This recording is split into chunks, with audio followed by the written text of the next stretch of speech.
We are Funk Motorsport, your heat management specialists. Based in the UK, we strive for perfection, developing thermal products trusted by professional race teams and drivers worldwide. Performance, protection, reliability.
Tarmac Sports.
Hello everybody and welcome to round 4 of the BDC British Drift Championship 2019. We're live at NEC in Birmingham. As you will see from the camera shots that are just about to pop up on your live stream right now, this circuit is built around the perimeter roads of the NEC. It took the team just 12 hours to put all of this together, so none of it was here, none of the concrete barriers. It's all built just for this event, which is pretty amazing. The rain is back as well, unfortunately. The rain that plagued us at round 3 in Teesside is back again, so this is definitely going to test the drivers and the machines out there today. The season so far has been pretty epic, with round 3 at Teesside seeing Cal Ferrar take a well-deserved win in his Mazda. He's had some hiccups in practice, but he's definitely back out now. We've seen him out in practice this morning. So he's going to be chasing down the Pro-Am Championship leader, Martin Cowley, so that is going to be one to watch. One thing that was missing at round 3 was my good friend Ian, who's back beside me in the tower. Welcome back, Ian. Have you missed us? I certainly have, Sarah, and yeah, thanks for having me back. And yeah, unfortunately, well, not unfortunately for me, I was away in Europe doing some commentating duties out there for Drift Masters European Championship. You were. And yeah, I did miss the British Drift Championship. Obviously, it's my my home crowd, and I like coming home and supporting these guys and cheering them on. Yeah, as you mentioned, incredible place where we've been privileged to come here to the National Exhibition Centre in Birmingham. This circuit didn't exist 12 hours ago. From Friday midnight, these guys were allowed to come in and build this circuit, and in just 12 hours they created this. They set the track out, and I mean, wow, what a setting. It's absolutely unbelievable. If you can just look through the rain a little bit, you can see how epic this track is. None of it was there, the walls, the lines, any of it. So it's amazing. So we're going to have a look at the start order. Yeah, we certainly are. We're going to take a look at the start orders. You're going to see at the top of the list, the first driver of the weekend will be Marcus Clare. And that was your highlight driver from yesterday. He impressed me yesterday. He impressed me as well. And that guy, finished in the non-seeded class high enough up to earn a place in Drift Cup to drive in the seeded class on the Sunday. He did well enough in that class to come to the British Drift Championship this weekend. And his girlfriend's with him, Amy, spotting. And she's a driver herself, so she knows exactly what she's looking for. But that guy, very, very, very confident. And I expect big things from this weekend. As you can see, moving down the list, we get Damien Chopin. We move through Andy Frost. What a name to mention this weekend. He gained that drive with Farstar, Team Farstar, taking that E92 M3 BMW with the 2JZ under the bonnet. And what a guy. Had a few issues already in practice, but nevertheless, the team have worked relentlessly through the night and got it dialed. I haven't seen any practice. I've seen a few runs, and he looks like he's getting comfortable in it. Well, let me tell you the secret. Isn't it? I've got some money on him as a side bet with a few of the other guys. So let's see how he gets on. We're moving back down the orders. You can see Stephen McConnell, Danny Maguire looking very, very fast around the track. Stephen Fitzgerald, he's a very good friend of mine. He just sent me a photo of the rear of his car trying to change the drive shaft. He's got issues already qualifying coming up for him as we move along. Will Gibbs, Matt Fanton now leading it up as well. We keep going through that start order as we make our way to the top of the championship leaders. And as you can see there, Stu Jones, Luke Barker, the name on many people's lips around the UK, especially in Ireland. That guy dominating the 2 rounds in Ireland. But unfortunately, round 3 for him, not the way he wanted to go. And in the UK, he's just not had that break of fortune. He hasn't. He's had some really unfortunate luck. I said at round 1, my very first drift round ever, that Luke Barker really impressed me and he was one to watch, and I've been right, but unfortunately been plagued with issues with that car. Yeah, he certainly has, but one to watch this weekend, and a guy that I said to the rest of the judging panel here over a few beers the other night, Martin Cowley. That man has impressed me no end. He's on them extreme performance tyres, and in the wet, everybody, even the pros, are saying that he is one of the fastest drivers around this track. So Martin Cowley this weekend, he has a ton of weight on his shoulders. He has to perform. He has to do well. But, as you mentioned, Cole Farrar breathing down his neck. He's got his car fixed. And again, the weather playing fortune for Ferrari. Did very, very well in the wet at Teesside. What can he do here in the wet at Birmingham? Well, hopefully the same, but at the same time, I do want to see Martin Cowley take it. I want to see them all take it, really, because they all impress me no end. But there can only be 3 people on the podium at the end of the weekend, so we'll see who that will be. After qualifying, of course, we've got 45 drivers, and we're going to whittle those down to just top 32. Those top 32 drivers later on this afternoon will do head-to-head battle, and they will then eventually find a step on the podium. The judging panel this weekend will be Ben Manuel, your co-commentator from round 3 at Teesside. He'll be joined by head judge Brad McQueen, and making a return back to the British Drift Championship, my very, very good friend Ryan Pothcary, an experienced judge. That guy knows what he's looking for, and you know his hashtag, his line that he likes to use. What's that? Nobody is a 10. Nobody is that good. That's what he says to me. That's a Nobody strong statement to me. Well, listen.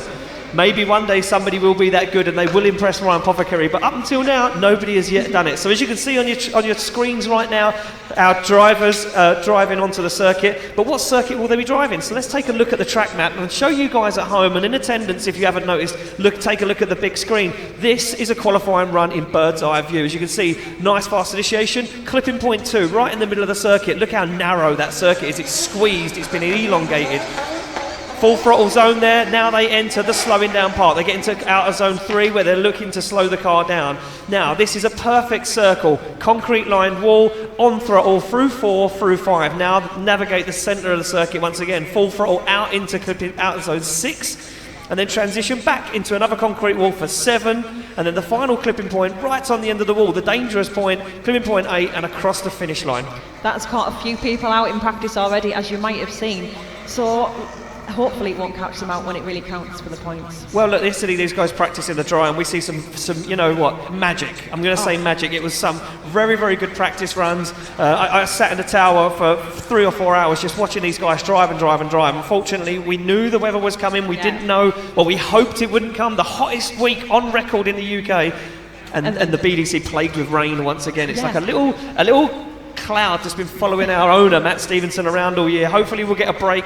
The rain is not even easy enough. I'm not even going to lie. I'm not even going to make out like it's easy enough. It is not easy enough. I think we just need to be realistic We're about going to be this, realistic. don't we? It's going to rain all day, but that's going to be a good thing for the drivers because it's going to make it consistent, so they know what they're going to be up against all the way through the day. Yeah, they've been practicing in the rain this morning, so hopefully that's going to give them a good idea of what to expect. They just need to dial in some good runs and some really consistent runs, really, and just.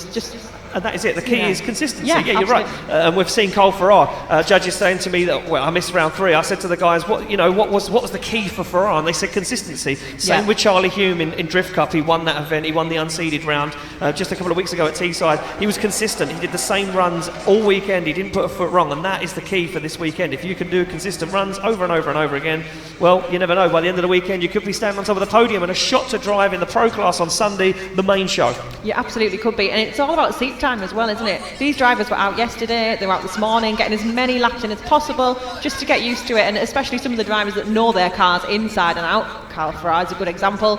It pays off. It certainly does pay off, but I'm talking about the show, but that's not all we've got going on this weekend, Sarah, because they've put a lot into this. The guys behind the scenes here at the BDC have really gone above and beyond. This weekend, we've got the Pro Drift Academy in attendance. Those guys at the other end of where we are now, at North 1, they've took over a whole car park. And you know what they're doing? They're doing drift taxi drives.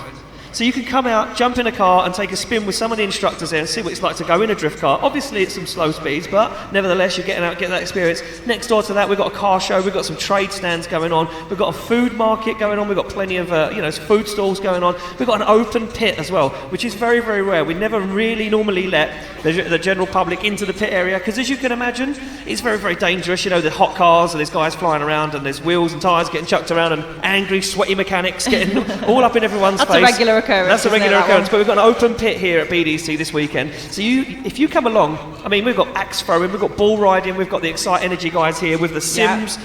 We've got a lot going on. We've got a truck. We've got a race truck, a unit, a full unit. That guy went out and did some qualifying runs yesterday. And let me tell you a little secret. He was better than some of our pro drivers. I was just about to say the same thing. He should probably qualify tomorrow, to be fair. I think we should get him back out. We're getting back out. We'll see what we can do. So, yeah, look, if you're thinking about coming along, don't worry about the rain. Get yourself a poncho, get yourself a windbreaker, put the hood up, brave the UK weather. We're used to it now. Come on. It's not cold this time, so I'm not going to moan too much. It's warmish to a degree. Unfortunately, grandstand tickets for tomorrow are sold out. But if you're lucky and you get here in the next 10 minutes, there's still a limited amount of grandstand tickets ready to go. So you can still get yourself a seat in the dry. Those guys, grandstand, make some noise. That's what I'm saying. Look at that. It's raining, but these guys are eager to see some action and they're excited to see some drifting. This is a one-off. When we come here 2 years ago, Sarah, it was said we would never get the opportunity to come back. This is a very privileged place to be. To come back and do this again, well, look, this could be a one-off, or a second off. A second off, A second off. We might not get this opportunity to come back again. So, you know what? If you're a local and you're thinking, oh, should I go down? Come, get yourselves down. Definitely. Come down, see the show cars. Come down, experience what we've got going on and see some drifting. And I'm ready to see some drifting. Toby, it's been a while. I haven't seen you in a long while. I've missed your face. Are we ready to see some drifting, Toby? Yeah, and we're getting the thumbs up, Sarah. So it does mean we're almost going to head down to the start line for the first qualifying run of the day and kick off our prime competition here at round 4 of the British Drift Championship, and that will be Marcus Clare, as we mentioned. Nerves for him. He will be very nervous. The Drift Cup driver sitting on the line. He's got a lot to prove. There's a big crowd here already. There's a lot of people in attendance. There is. He's put in a good run to get here. So he is going to be feeling the pressure. But I've seen him out yesterday. I'm impressed. You're impressed? There he is on the line, and our start line Marshall Melks fires the first driver of the weekend away, and it will be Marcus Clare in that Nissan Skyline R32. As you can see there, Van Haven on the side. So nice tentative entry there for Marcus Clare. Doesn't get out wide. You can see that boomerang shape in the middle of the circuit. Want to be putting wheels on there. Marcus Clare now heading out to outer zone 3. Clipping point not on the wall, so if the guys are in the wall there and you're watching at home, then they're in the wrong part of the track. You can see that perfect outer circle, that concrete wall, nice and close to clipping point 5 there as he puts the foot down. Transitions to the centre of the circuit for outer zone 6, and then back onto the wall once again for outer zone 7 and 8. And across the line. You know what, not a bad job there for Marcus Clare's first qualifying run. That is a good, safe run, isn't it? I think there's a lot of people who are going to do a lot worse than that today in the rain. Yeah, he's definitely one to watch. He certainly is one to watch, yeah. And scores dropping in now from our judges. And look at that, a very, very good score there. Ben, not shy to be throwing the numbers around this weekend. Ryan agrees. And where will we see Marcus Clare dropping a qualifying? Well, obviously first, because he's the only driver going out. At the moment, he certainly will be. So there we go, a 73.6 for Marcus Clare, and a good job there, and I guarantee that's a space in the books. Now this guy, he was very, very good at Drift Cup. Can he recreate that form? Can he find his feet again off the line? It is Charlie Hume. So Charlie Hume off the line in his Nissan 200 SX. Look at that, nice initiation there. He's very, very wide. Judges saying that if you put one wheel onto that painted section in the middle of the circuit, that you won't be knocked too many points, because it's a very, very good line. Charlie Hume there now makes his way to the wall, and he's very deep. You can see there a little correction before he had contact there. Our wall cameras back for this round. Our live stream crew, no regard to these cameras, just put them anywhere they want. You can see nice and deep into the outer zone as he transitions now back onto the wall again. And again, another wall camera that's going to get sacrificed this weekend, and across the line for Charlie Hume, and a good job there. Another safe run from Charlie. Yeah, that camera near clipping point 8, that is going to go. It's going to be an expensive weekend for them cameras, let me tell you that for nothing. So there we go, not as good as what we see from Marcus Clare, but Charlie Hume nevertheless does score a 57.3, and he'll be impressed with that. And he'll be looking to gain his licence. You know, if he qualifies in the top 32, he does gain that BDC licence, and you'll see him move up into the BDC. Chris Parnham on the line next. This guy having lots and lots of problems with his car. I haven't seen him out in practice today. I'm not sure how he's been getting on, but nevertheless, he is there for qualifying, and a big opposite flick there for Parnham, as he initiates very, very early, but he's pulled himself away from the wall. He's going to find himself in the middle of the circuit. Yeah, that white line, you can see where the front bumper was. That's not where we wanted to see Chris Parnham, and he's struggling with the weather conditions. Again, middle of the circuit for Parnham. He now finds that outer zone, but he washes off of it very quick. You can see him putting lots of steering inputs into the car, trying to adjust the car, trying to balance it on that perfect qualifying line. These Drift Cup drivers, not the most experienced guys on the circuit. These guys are fresh blood. These are earning their stripes and cutting their teeth here at the BDC. And there you go, across the line, but not a very good run there for Chris Parnham, unfortunately. Yeah, not a very strong run, but he does have another run to go, so hopefully he can put a good score on the board with that and get himself qualified. It must be so much pressure to come from Drift Cup and into this. Yeah, look, you've gone from a championship that's very, very grassroots. Yeah. But yeah, he takes the step up to the British Drift Championship, and yeah, it's a lot of pressure. A lot of good guys in our Pro-Am class. So no score, unfortunately, there for Chris Parnham. But we will find out what that is and get back to you on the line now. Damien Choppin in one of my favourite cars, the E46 BMW Compact, 1.5 JZ under the bonnet, I do believe, and goes very wrong there for Damien at Choppin. You can see wheels over that hash mark in the middle of the circuit. Those three cones inside the, we'll call it the boomerang. Right, yeah. It was named the banana yesterday, and then it was the boomerang because the line wasn't really rounded. It was a boomerang shape. Yeah. There's three cones in there, and they are just a visual representation for these drivers, because apparently what we didn't know was that when these guys initiate, the track kind of elevates ever so slightly, so they can't see that part of the track. They can't actually see it painted there, so they're going in blind. I mean, flat out in fourth gear, would you want to send your car sideways blind? Not really. Not intentionally, anyway. Not intentionally. So we have put some cones there for this weather so they can see where they're going. And a Damien Choppin there, a 20, puts him in fourth place at the moment. So work to be done there for Choppin. So Mike Jackson now sits on the line in this Nissan 200 SX. And he gets the thumbs up from that start line, Marshall Malks.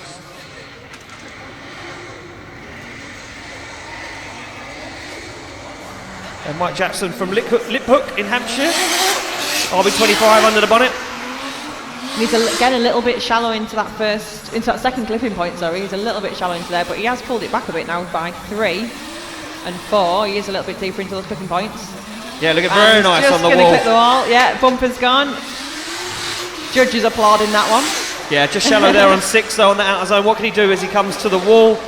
And Mike Jackson dragging what's left of there, and again, once again rubs the wall there. Mike Jackson doing a very nice job, and judges applauding that. They like the contact. I like the contact. They did. Well, I mean, I think people probably initially think, well, we don't want that. But actually, it's showing his commitment, isn't it? He's not sort of bailing out of the manoeuvre into the wall. He's actually staying pinned and yeah, exactly. It's just showing commitment, and that's what it is. A 61 there for Mike Jackson. Drops him into a pretty comfortable place at his first qualifying run. We move it along. Stu Egdahl on the line. So Stu Egdahl has took a gap year out of drifting. He was keen to get back in the seat after a few upgrades to the car, and the traffic officer from Northampton, a 2JZ S14 representing EP Racing, Paint Tech, 360 wraps and 50 Motorsport. And Stu Egdahl, a veteran in UK drifting, and family commitments. He just took some time back. He said, look, I don't need to be doing this all the time, and the level of driving in the UK is just incredible. He said, look, I'm just going to take a sit back. I'm going to enjoy it. I'm going to enjoy drifting once again. I'm going to have some fun with it. And you know what? When we build a custom circuit at the NEC, it's a one-off event. Stu Egdal sat at home and he thought, I'm going to go throw my immaculate S14 at some concrete walls just for some fun. That's pretty much drifter mentality, isn't it? It certainly is, yeah. I'm going to spend hours, I'm going to blood, sweat and tears into these cars. I'm going to go and launch it at a wall. I'm going to go smash it into a concrete wall at Birmingham just for the appreciation of the grandstand.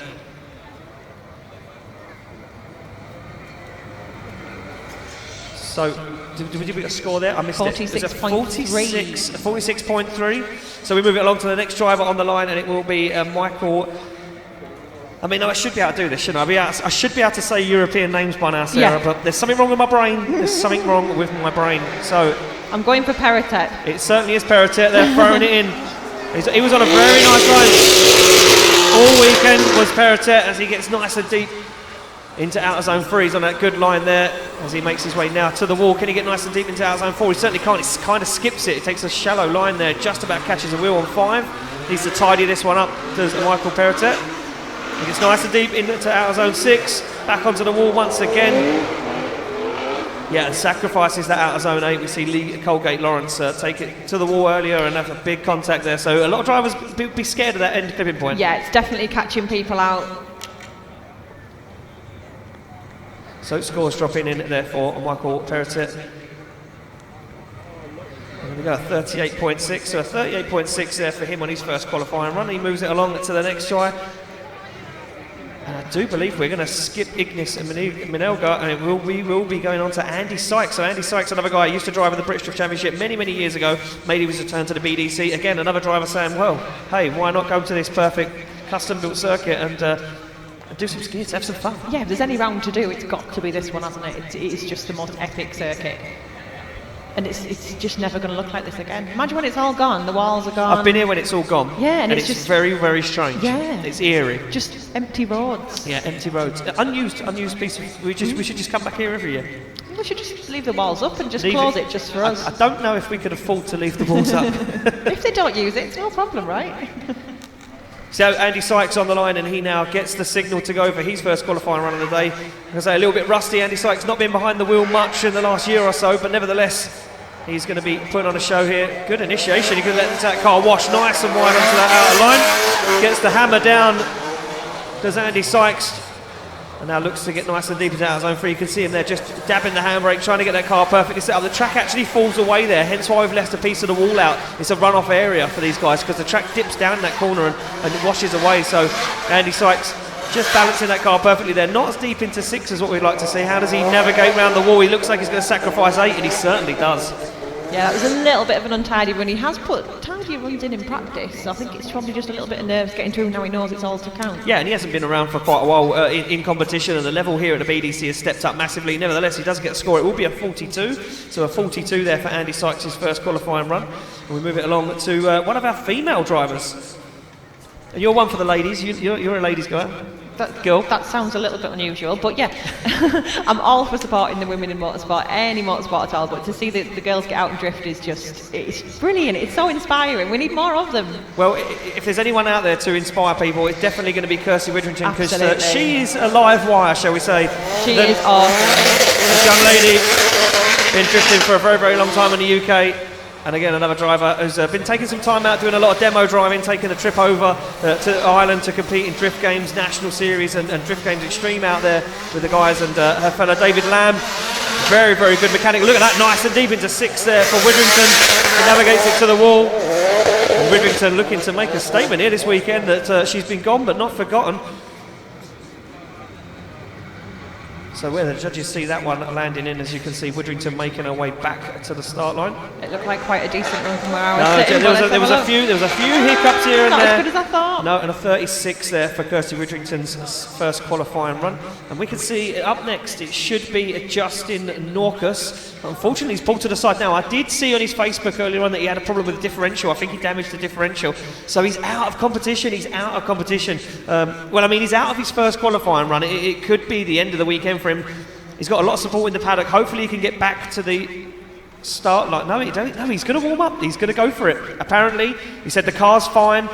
It is what it is. I'm just going to go for it. He's just going to send it, basically. Yeah, unfortunately, we are missing Adam Charville, though he should have been next in the queue. But unfortunately, Adam Charville having a problem with that car, a release bearing issue, unfortunately. So he is out of competition for this weekend. We move it along. Yeah, Justin Norcus, issues with that car. Spoke to our start line marshal and he said, well, maybe I'm going to be out. The marshal just come to me and he said, I think Norcus is out, but you know what? Norcus is reckless, and he said to our marshals, I'm just going to send it. I'm just going to go for it. Got nothing to lose this weekend. That's kind of the attitude I like about him, Yeah. though. It's just all or nothing, isn't it? Yeah, he hasn't come all the way here to sit and watch. Of course, he certainly hasn't. Justin Norcus off the line for his first qualifying run. And not a normal E36 BMW, nevertheless, either. 4.4 V8 under the bonnet with a massive truck turbo bolted to the front of it.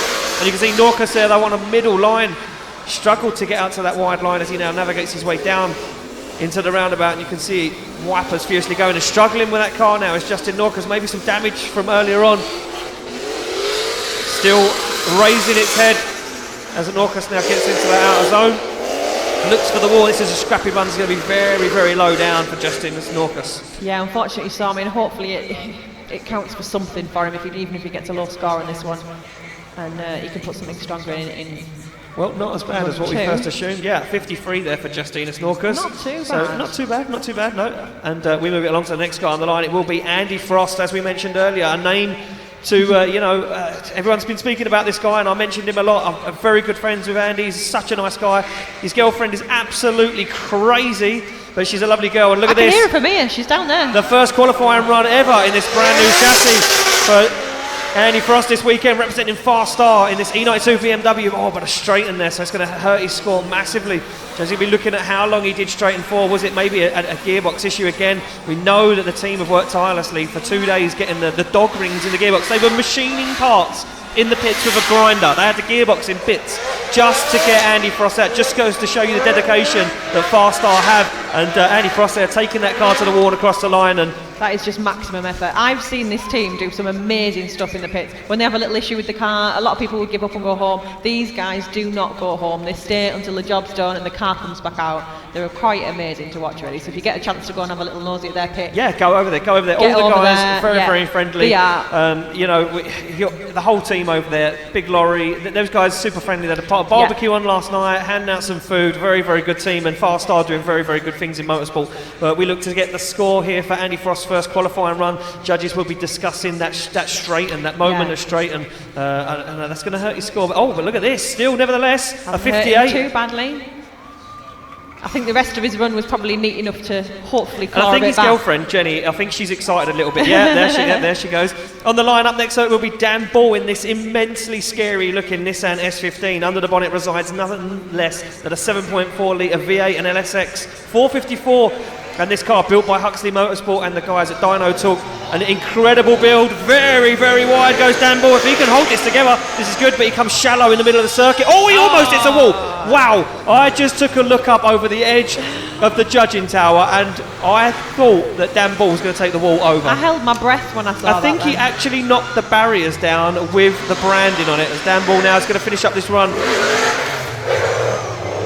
and takes that car to the wall. This is an absolutely incredible car. Look at that, takes the backlight to the wall and absolutely destroys it. But Dan Ball, nevertheless, he did knock down the fence. So will that be a 0? Yeah, deemed off circuit by our judges. So that will be a 0 there for Dan Ball.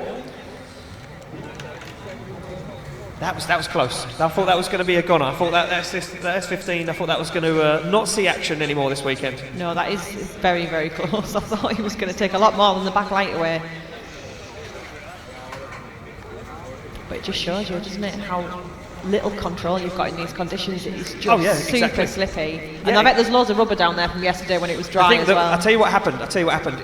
He lifted off the throttle ever so slightly as he come through the boomerang. Yeah. And instead of going wide out onto outer zone 2, he went shallow. So he put his wheels over the edge of the track. Yeah. And then when he transitioned, he was almost into the building. He was too far over anyway. He just got it completely wrong. So we're just going to readjust the wall, I do believe, ever so slightly after Dan Ball. Did Dan Ball clip it? Is that what I want to know? He did clip it. Yeah, he clipped it. So we're just going to move the wall back ever so slightly. And while we've got this quick break, I just want to do a personal shout out. Go for it. I'm going to do a personal shout out. I don't normally do this. This is a one-off. But look, this is a bit of a this is a heads up for everybody. I want to do a massive shout out to Bob at Slideshow, is it? Slideshow. Yeah, the Rat Trap RC guys. He's got a body shop. I met him at Driftland. He bought me a whole tray of donuts. A whole tray? Yeah, and it says Ian on it, so that means that nobody else in the judging tower can have none. And they're all looking at me. Well, I was just Ben Manuel has already stole one. There's no respect for my property. Ben Manuel already had his hands in my box, taking donuts away. What you two do on a weekend, you know. So a massive shout out to the guys at to Rat Trap RC for bringing me over donuts. Pardon? I think you should throw some from the tower. No, like, not going to happen. If anyone wants to catch one. Not going to happen. Unless somebody, goes above and beyond, they will not be getting a donut. Even me? Even you. I thought I was your compadre. Well, you know, what can I say? Okay, fine. Be that way. Everyone wants a donut. People in the grandstand holding stuff up. I mean, is that a mobile phone? I'll take a phone. If someone wants to donut... they're eating more. They're eating stuff. I was going to say, if someone wants to swap a phone for a donut, I'm game for that sort of... Why specifically? Do you need a new one? It's worth more than a donut, isn't it? Let's be honest. Well, it depends on the donut, doesn't it? They're very good. Are they jam? No. Oh, I don't want one then. It's fine. Fine, don't have one then. On the line, as you can see there behind the start line, Darren Wiles warming up the tyres on the back of this VA S13 built by Jay's Garage, Jack Tonkin, those guys building an immaculate car. Now, this guy, Darren Wiles, if you don't know him, if you've not been around drifting that long, and you think this car looks pretty cool, well, it's even cooler because Darren is paralysed from the waist down. And it's not cool in any ways, but this guy drives his car with hand controls, and look at the initiation from Darren Wiles. No messing around, very wide. He's going to get all the way out to outer zone 2, just drops away ever so slightly, finds himself on a perfect line now into 3, but he made a little mistake there again. I'm saying mistakes, but this guy drives this car with just his hands. His handbrake has a clutch lever, an accelerator on it. It is a hydro and a gear stick. He's got everything going on. I can barely walk and talk at the same time, and this guy can drive a drift car with just his hands. Darren Wiles takes it to the wall. Yeah, Darren Wiles takes the back of that car to the wall. But you know what? Determination, and what a guy. Darren Wiles, such a nice guy. As you can see, Paraslider there, representing Team Paraslider. Disabled from the waist down from a motorbike accident, and such a nice guy. He wasn't knocked back. He said, I'm going to get back in the car. And Jack Tonkin, Jay's Garage, I mean, what a build. Open pit here, as we mentioned. Get yourself in the paddock. Go and have a look at the car. Go talk to Darren, and he does get a score. It will be a 15. It's very, very low there for Darren Wiles, but nevertheless, it's something to work with. In the dry yesterday, he was flying. Up next, a good friend of mine, Paul Beachy. Now, this guy having issues with the car. He had it tuned again in the week. He's made some alignment setups, and he said he's got too much power. How about that, Sarah? Is there such thing? Well, apparently there is. As long as you can put it down, then to me there's no well, such Paul thing. Beachy fires in onto the wall through clipping point 1 there, gets the hammer down. And now it just looks like he's running maybe a little bit too much grip. Strange line there into outer zone 2, but nevertheless he does make it out to 2. Judge is going to be looking at the line he's taking. He's making shortcuts. You can see a downshift there in the gearbox as Beachy shallows up the angle to take the car to the wall. And now navigates his way. Oh, and again the car not doing what he wants it to do. Maybe issues again. Gets onto the wall now. He's on the middle of the circuit, and Beachy. Oh, he spins before the finish line. And Beachy spins before the finish line. He is not going to be happy about that. He's put in some really good runs during practice. He was a lot tidier than that. Is there an issue with the car, or is it just the pressure getting to him? I'll tell you what it is. Paul Beachy's got performance anxiety. Yeah. When the crowd turn up, they put him off, and he says, I just can't do it. I just can't do it. If everyone could close their eyes for the qualifying run, if everyone could just turn around and don't maybe watch it's him. me, because it's my mate and I talk about it. Maybe he thinks, I've got to do something good, otherwise I'm going to spin. He's trying to impress you. Don't take a lot. On the line, James Matheson comes off the line. Back in the car, he didn't have his S15 for the last couple of rounds. Problems with that car, so he's jumped in this, a brand new build of his very good friends, but he's very deep into the boomerang. And I spoke to James Matheson in the week, and he said that this car's got hardly any power. He's struggling in the dry, so the weather is a gift to him. It is. Just looks like they haven't got that setup dialed completely correct. What people might notice at some point is I say underpowered. They're hardly underpowered at 300 and odd, aren't they? But the lower powered cars, should I say, do tend to go really well in the wet, because you've just got a little bit more control when you haven't got massive power. It's a lot more controllable, because you've not got a massive amount of wheel speed, so you've got more grip effectively. When you've got a lower horsepower car. So no excuses there for James Matheson. No, absolutely not. But he's got another run, hasn't he? He certainly has got another run, and James Matheson now, just trying to keep a hold of one of the cones here at the NEC as a souvenir, shall we say, but he's going to get sent back to the start line. We've got some more, we made sure Matt Stevenson had plenty of those in stock. Yeah, I think we might need a few of those this weekend. We're going to need a lot of cones, a lot of cones this weekend.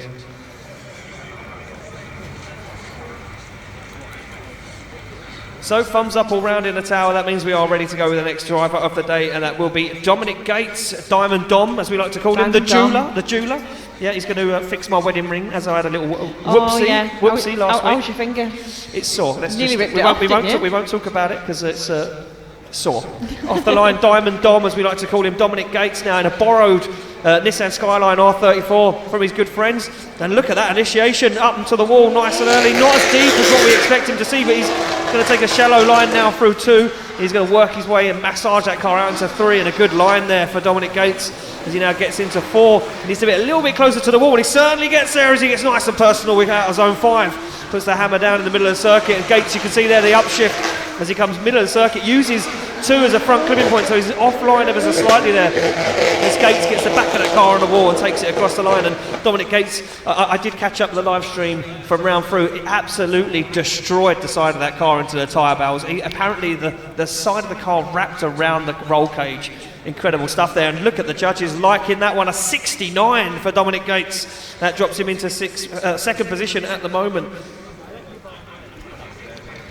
So we'll get along back to the line to this immaculately prepared Nissan S15. This new livery looks Sean awesome. Chesham, incredible livery, and a Retro Japanese. A shame to be throwing it to the wall. And Chesham dials on big angle. Can he pull it off? He goes over the white line, but he does get to 2. And he's going to find himself very close to falling off track once again. And Chesham on an absolute flyer right now. Yeah, Chesham nice and deep into outer zone 4. Can he get nice and deep to 5? No, he can't. He's had to sacrifice the line ever so slightly. Maybe he scared himself there as he comes so fast into outer zone 3. Just a foot down, V8, 4 litre V8, 1UZ turbo under the bonnet of this Nissan.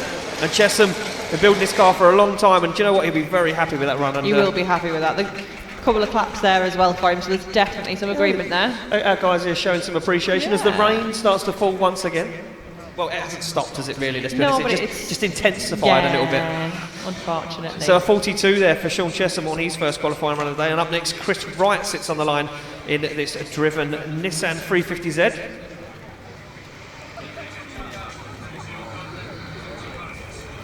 So Chris Wright, the software developer from Grimsby.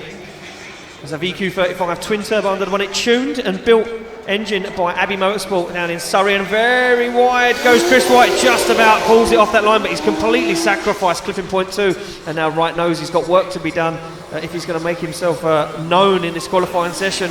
And this is going to upset his line as he comes into 5, just about gets out to it. You can see him in the middle of the circuit there, so not where he wants to be. You have to work really hard to get to 6, and he doesn't as he transitions onto the wall. Oh, and a little tag there. Was there a tag onto the wall? Just clip that on our camera.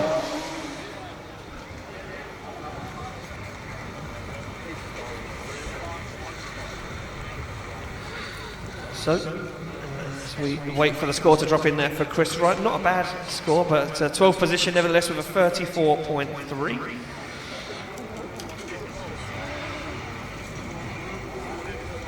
Yeah, we move it along to the next driver on the line. It will be Orion Toporowski from Mansfield.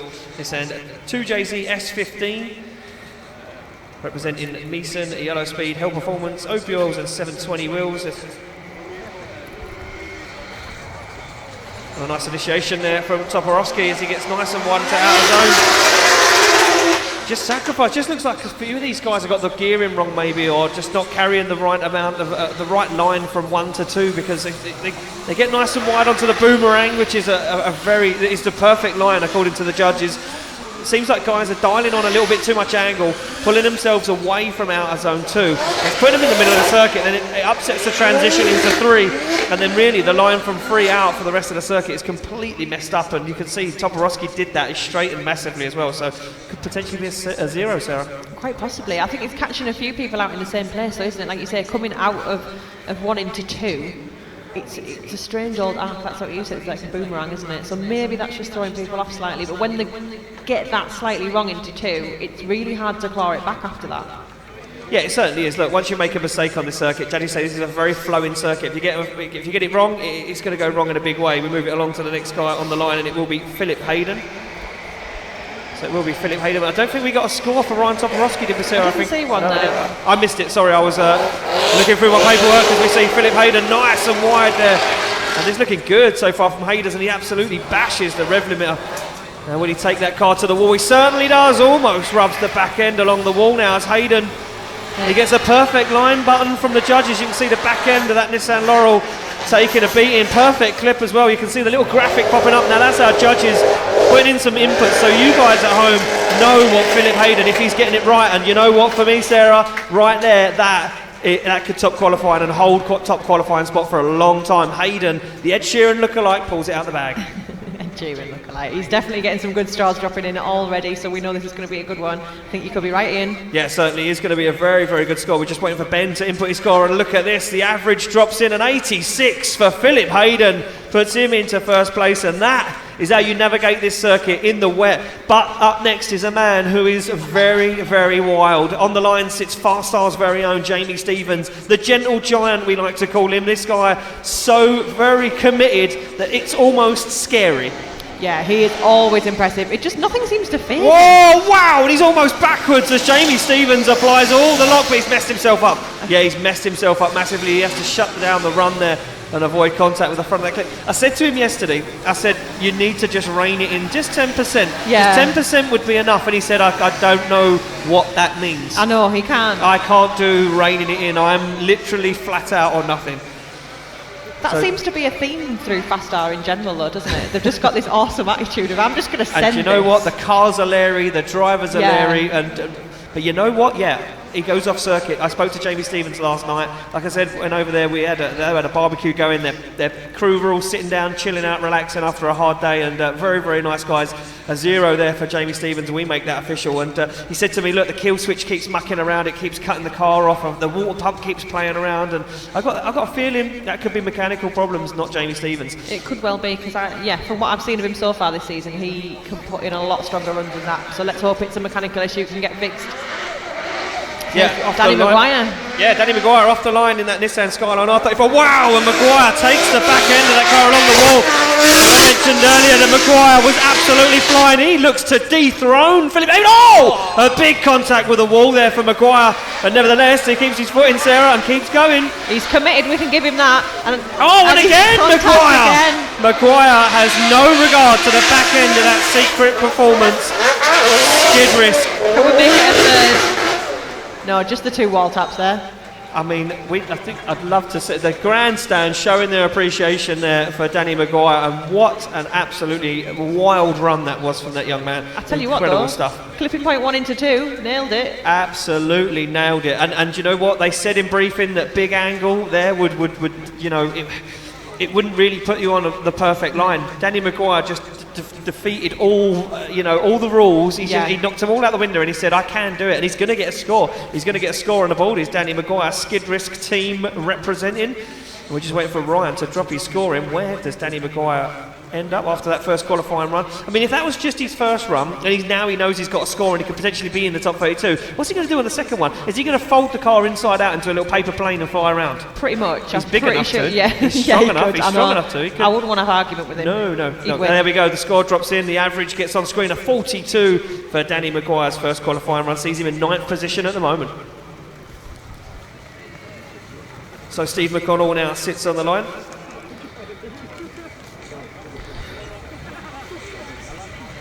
Steve McConnell, the Rolls-Royce engineer for Overton in Glasgow, BMW E36 with a 2.8 with nitrous under the bonnet, representing Pixelworks Photography, iPhone screen repairs in Lanarkshire, bringing the lowest powered car to BDC, seat time over spec. And you know what, that doesn't ring more true with me. That is such the right attitude to have. This guy drives this car, and has spent the money in the right places, and that is at track days and practice days as McConnell now fires that car. And can he get on that wide line? He makes his way out there. You can see him working the car, massaging it into the outer zone too. He's on a very good line right now. It's Steve McConnell. He gets backwards, but he's going to spin. Curse of the commentator there. I know. Curse of the I know, you said it now. Sorry, Steve McConnell. Sorry. Let's hope he can bring it back in his second run, because he is definitely worthy of putting a good qualifying score in, especially in the wet as well. Well, yeah, look, we spoke about it earlier and we said that these lower power cars, you know, they benefit from the wet conditions and it makes it more controllable, more drivable. And McConnell there, he had the perfect opportunity, but unfortunately threw it away into outside free. If he could have pulled that off, it would have been very, very good. As you can see, Maguire there making his way back to the paddock to get some repairs done from his team.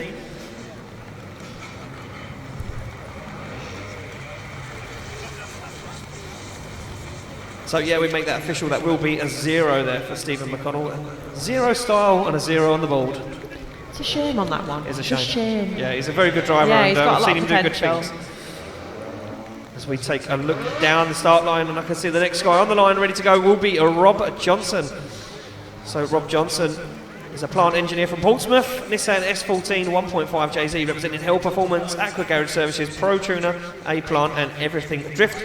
He's here with his 2 little boys, Liam and Charlie, who are in the crowd watching, so shout out to you, and his wife, Doris, who is down there, and his spotter as well. Oh, isn't that Yeah, good? it's a family affair. It You know is. what? This guy, very, very, you know, such a nice guy, brings the whole family thing to BDC, and that's what I like.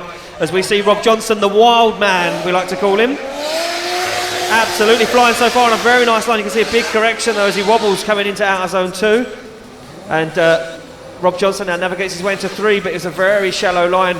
He said, I don't really want to smash the car up, but if I have to do it to get to that top qualifying spot, I will do. And you can see the back end of that car getting mangled on every run there as he gets nice and deep into 6. See that car in full lock there as he transitions back onto the wall now. And Rob Johnson looks for that final clipping point and a good end to the run, but some scrappy points in the middle. Ian, you said he doesn't want to, damage the car any further. It's a risk they've got to take, isn't it, sometimes, unfortunately? It certainly is the risk they've got to take. And look, it's risk reward. That is what this motorsport is all about. You put the Yeah. car on the wall, you put it on the line, and you get rewarded for those big impact runs and an impact with the wall, essentially. Yeah, that's it. So we wait for the score to drop in. This looks like it's going to be a good one there for Washloo team, Rob Johnson.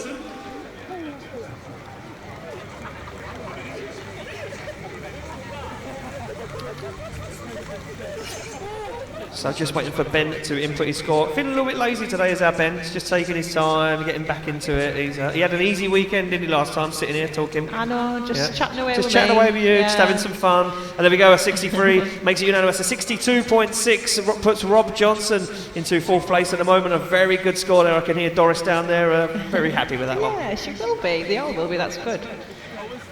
Good score on the board for his first run. So up next is a guy that's... this car is designed for this weather. Is it really? Yeah, because it's a HMS. HMS Fountain now sits on the line. Matt Fountain in the Toyota Sora. Walton Motorsport representing. And Matt Fountain doing a lot of work to this car in the off-season and progressing with this chassis. The 3D printing service engineer from High Wycombe. 1JZ under the bonnet representing Walton Motorsport Absolute Customs, Extreme Performance Tyres, OP and Garage D. 3rd year of competing and 1st year of the British Drift Championship. This guy, it took his time to make it to the BDC, but he's here now, and he's such a good driver and a cool, calm, collected guy, very quiet behind the scenes, but behind the wheel, he's a bit of a demon, Sarah. What can he do on his first qualifying run? That's a nice fast initiation there, but he's going to go very deep, and you can see how grippy those extreme tyres are as it absolutely glued the car down to the track and put him exactly where it needs to be. A little dab of the handbrake there for Matt Fountain now as he works his way. Look at that, the grip in that car, even in the wet, picking the front wheels, he's lifting the front suspension. You can see Fountain on a pretty nice line at the moment, lacking a little bit of impact. It's got all the right components to be a top qualifying run, but it just lacks a little bit of impact. And I'm not talking about with the wall. A little, not the wall, if we can help it. No, a little bit of oomph. That's what it is, isn't it? Yeah, like just a little bit of finesse. Yeah, That's style. a good word, It just needs that little bit. So we'll get a score on the board, Matt Fountain, and I think it's going to be a good score. But like I say, it just lacks a little bit of impact. It didn't have the same style as what. Yeah, well, I saw him yesterday, and he was going really well. Yeah. So I think it's just the whole wet weather thing. It's course. just throwing everyone off a And little you know bit. what? These guys should be used to the weather because it's rained all year. 57 there for Matt Fountain puts him into 7th position at the moment, and Matt Fountain will see himself inside top 32. For the moment, we move it along though. Will Gibbs now sits on the line, this incredible car. He's been dialing this in. I've been watching him the last 2 days, slowly getting used to it and feeling himself in. Look at this, a nice wide flick. Whoa, and Gibbs is carrying a lot of speed as he now puts the hammer down. Can he get out to that wide line? He certainly can. As Will Gibbs comes flying through the middle of the circuit. This is looking good from Will Gibbs. Oh, but he just about sacrifices that outside zone as Gibbs now looks for outside zone 5. Nice and close to the wall goes Will Gibbs, and this is looking nice. A little mistake in the middle, but he might have realised that and tidied it up. He's centre of the circuit there though. He's sacrificed 6 ever so slightly. Gets himself to the wall, does Will Gibbs, and across the line as Will Gibbs. Very good stuff there. Yeah, it's a shame he sacrificed 6, but he is one of the only ones so far that has really hit 5. So, how's it going to affect his score? I've just had a message from someone. Oh yeah? Yeah, and a 60. So a 60 there for Will Gibbs drops him into 6th position at the moment. And I've just been informed that Drift Cup, the man behind Drift Cup and the man behind the origins of the British Drift Championship is down spotting for Rob Johnson, and that will be Mark Buckle. So shout out to you, Mark Buckle, coming down, standing out in the rain, spotting for his good friend Rob Johnson, and well, it worked. Off the line though, Ashley Jones in the DKM E36 BMW, another guy 328 under the bonnet, running 150 shot and nos, but it could be too much too soon. As Jones takes it off track and hits that cone, I mean, is that going to be a 0? You can see a big wobble there as he gets into that outer zone. And Ash Jones looked like he was struggling yesterday in the dry, and he said if it rained it might help him out, and it has, but maybe is it a little bit too much? Yeah, that's it. Maybe he's just gone a bit too the other way now, and he's straightened up again going into 7. Yeah, so Ash Jones there, scrappy run, a very scrappy run. We've got to find out if the judges deem that, that's 2 wheels off circuit, because although it is on the track and it is in the middle of the track, that boomerang, there we go, it is a 0. So wheels in there, that far in, that is off circuit. If that was a wall, well, you definitely we would have been sweeping Ash Jones up and putting him back in the paddock. Yeah, we don't want that, do we? We certainly don't. But that is still classed as the edge of the track, basically, isn't it? So you've got to still stick to the line. Exactly that. Yeah, it's track limits, and unfortunately, if you go into that area, which is very easy to do, you're going to score a 0. So Ash Jones there does score a 0. He's got it all to play for on his second qualifying run. As we go to the next guy on the line, and it will be a Neregis. So Neregis Vorkalicious comes off the line. This guy having a few issues yesterday in practice. Oh, very close to the wall goes Neregis. Can he massage that car back out? He certainly can. This is very wild from the Lithuanian driver right now, as Neregis slows that car up massively. You can see him really working. He slowed the car up too much. He didn't let the car flow into outer zone 4. That's upset his line. He's going to have to work to get that car back on that perfect qualifying line. Nice and deep into 6 as he transitions now into the wall. And for the outer zones, as Neregis puts his car, he's away from outer zone 8. It takes it across the line. It will be a score, but yeah, some problems there for Neregis. I definitely think that was a committed run, considering it's wet. I think that's a lot of drivers, and rightly so, are being quite hesitant and they're sort of dialing it back a bit. They don't want to overcook it because it's very easy to do in the wet.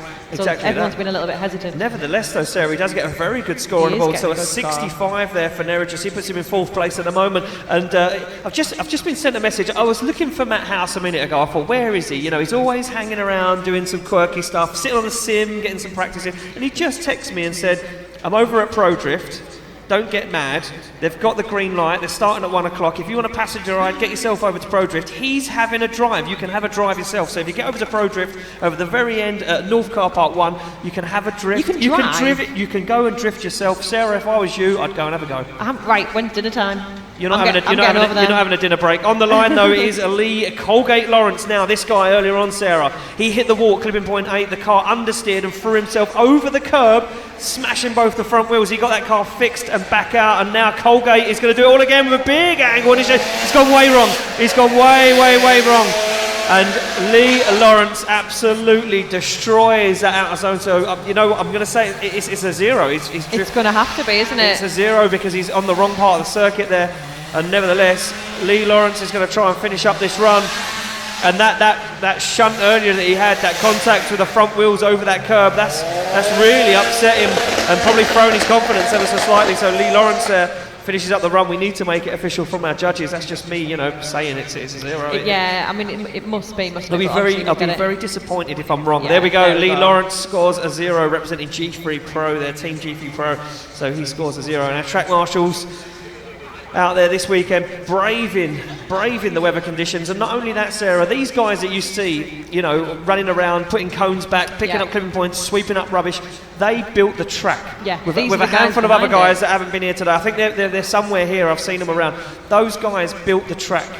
So not only are these guys, you know, out in this weather all weekend long, they're out here before the event. They're here on Thursday. They're helping set the track up, put the banners up, and make this event what it is for you guys. I mean, it's incredible. It is amazing. The amount of effort and work that goes in as a team is just fantastic. Heroes. They're heroes. They're absolutely amazing. Absolute heroes. Everyone gets involved. Everyone gets it ready to go. And like you said, 12 hours it took them to build this. And that's not messing around. We do see on the line though Stu Jones now. So CG Motorsport, Slide Motorsport representing, comes off the line.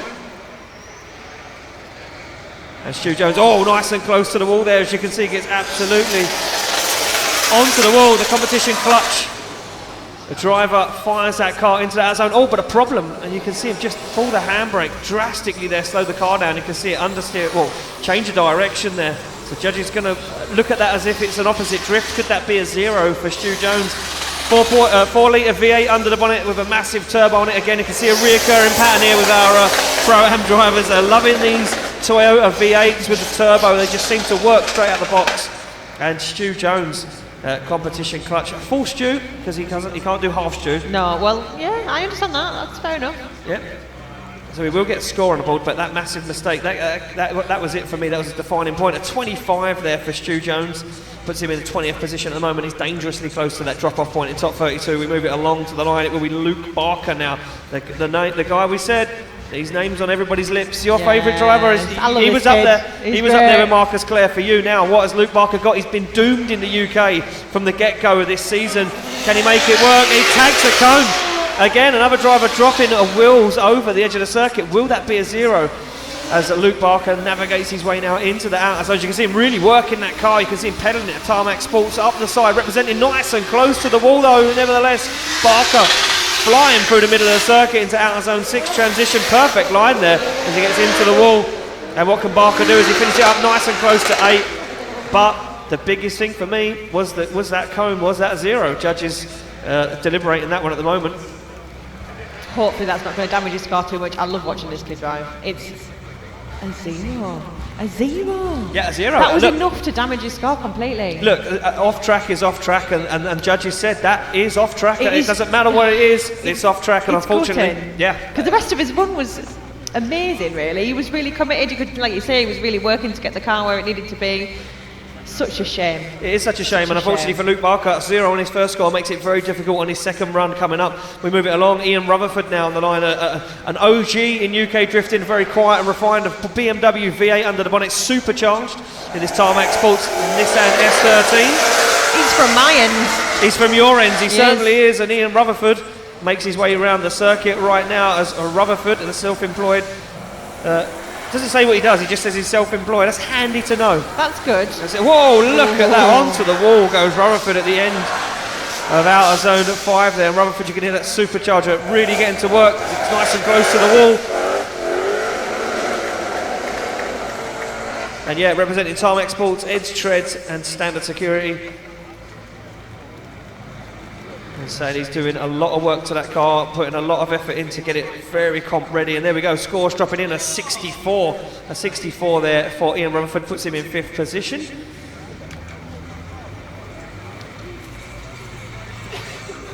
As we go back to the line now, we see Willie Hanna on the line. This is the Scottish Irishman. Yeah, that's the one. Scottish Irishman. That's the one that confuses us. He always puts on a good show. Yeah, he certainly does. Yeah, the renewable O&M manager from Limbury, Londonderry. Driving that Nissan Skyline R33, RB25 under the bonnet. Another driver representing Tarmac Sports, OP Oils and Rolling Road Services. It says here, he's pushing over 700 horsepower. No. His interesting fact is, he can make funny noises with his tongue. How about that? With his tongue? With his tongue, yeah. Well, I don't know if I dare ask him. Well, a very, very good qualifying run there for Willie Hanna. Where does it drop him in? We've seen this guy go from 0 to hero at some of these events. Sometimes he qualifies, sometimes he doesn't. Sometimes he'll qualify in 32nd place and win the event. Willie Hanna, one of those guys to keep your eyes on. A 51 on his first qualifying run puts him into 13th position at the moment, and always smiling, Willie Hanna. We go back to the line to this guy, Josh King. And a lot of support for Josh King in the house this weekend as Josh King comes off the line back in his BMW E36 after he suffered some engine failure at the beginning of the year. He's coming in very hot and he's off track. He's off track. So Josh King gets it very, very wrong on initiation. He's carrying a lot of speed into outer zone 3 as he now navigates his way out to the wall, and you can see him just back off ever so slightly. He's messed up his line, but he knows maybe he's made a huge error anyway as King tries to finish up this run. I'm going to assume from what we've seen already today it's going to be a 0, so Josh King just feeling out the rest of the grip that's left on this circuit with this rain is just relentlessly hounding down, and Callum Craddy there and running across the track. Scooping up cones, not for the first time today, it won't be the last time. Scooping up cones.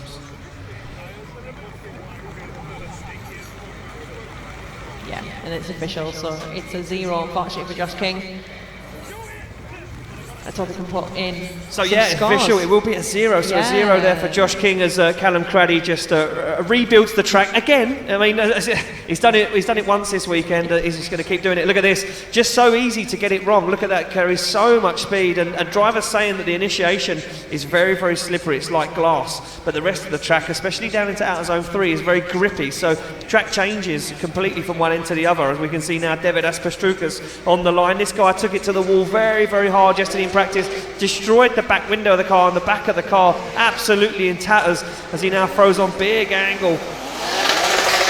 And you can see what remains of that BMW E46 as he navigates his way into outer zone 3 where it all went wrong yesterday. He gets through this time. He's on a very mid-line series, on the middle of the circuit. Yeah, I think he's playing it a little bit safe at the moment. Like you say, after yesterday, he did suffer a little bit of damage on the back of that car because he hit the wall quite hard. So I think he's been a little bit hesitant. If you can call that hesitant. If you can call drifting your race car around a concrete circuit in Birmingham hesitant. Yeah, if it ever was, then that was it a little bit, wasn't it? You know what, for me, I think that was very clever from Devidas. Do you want to know why? Because he's got a score on the board, and for what we've seen a lot of 0s. So I think this could just be a game of getting a score. A 43 there for Devidas, and he currently sits 5th in the championship, so he's not messing around. He knows that when it comes to battles, he comes alive. We move it along to Paul Cunnington now. He sits on the line. He is 4th in the championship at the moment. This is all to play for at this moment. These guys, really well. They need to make it count. Cunnington comes off the line representing Team Skid Risk. The project manager from Tamworth in the West Midlands. S14.5 with a 1JZ under the bonnet. Absolutely flying right now. Put big angle on, but he's going to have to dial it off. Yeah, he's got himself in the middle of the circuit, and that's a mistake there for Cunnington. Secret Performance, Tamworth Motor Vehicle Services, EP Racing and Auto Visions. He's been drifting for 5 to 6 years and only 2 years competitively, but right now Cunnington's run looking a little bit scrappy. He's going to have to pull this together if he wants to continue this reign of terror throughout the championship.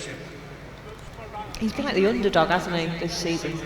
He's just kind of popped up from nowhere. He's always been the bridesmaid. He's always been the bridesmaid. That's the problem. Yeah, he always gets 4th. He rarely steps on the podium. And Cunnington, you know, he's got the potential to win the championship, but just things happen and stuff happens, and I think he gets a little bit nervous sometimes, and that all plays into his hands. Nevertheless, he does get a score, and it will be a 41 there for Paul Cunnington. Drops him into 19th position. And that means we're in the top 3. The top 3 guys in the championship of our Pro-Am 2019 season.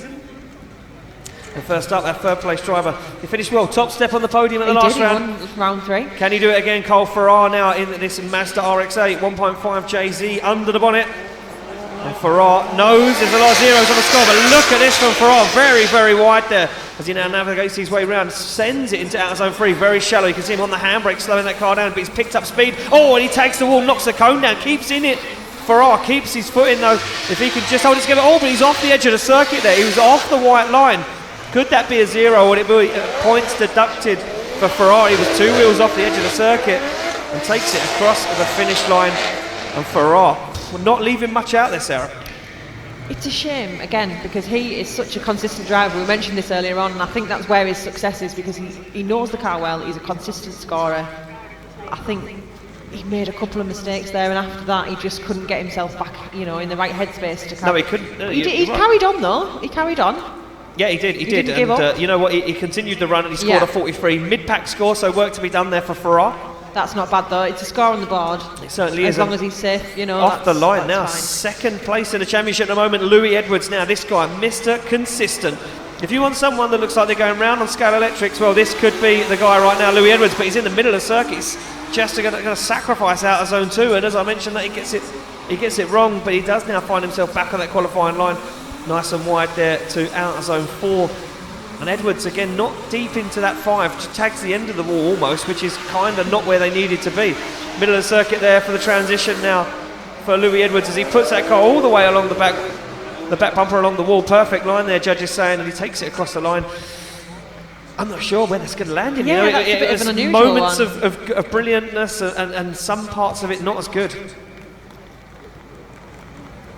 Well, judges like what they see. To a degree, scores drop in, and it will be a 57, so it drops him into 10th place at the moment.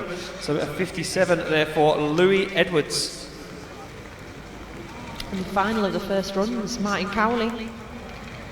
Just waiting for the go-ahead. Yeah, Martin Cowley sits on the line. We get the thumbs up all round the tower. Your championship points leader at the moment. Team locked and loaded, Martin Cowley.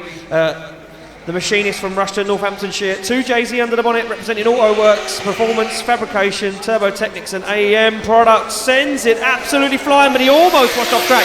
You can see those extreme tyres doing absolute work right there as Cowley now navigates his way out to outer zone 3. Could he do some damage here in the championship? In the qualifying scores and get himself nice and close to the top. Perfect clipping point, judges saying, as he gets nice and deep into outer zone 6. Good transition back. Well, he slows down too much. He slowed the car down miles too much. It put him on the inside of the circuit and he sacrificed 7. That's going to hurt his score massively, Sarah. It is. The rest of the run, sorry, was looking pretty tidy from where I was sat. However, I could be wrong, because sometimes I am. You could be wrong. Which is why I'm not a judge. So there we go. Scores drop in. And where does he land up? 50, a 50 there for Martin Cowley, and drops him into 15th position. It's a score on the board, but definitely not where he would have wanted at the end of the first runs of qualifying. So that is it. All of our drivers have had one run.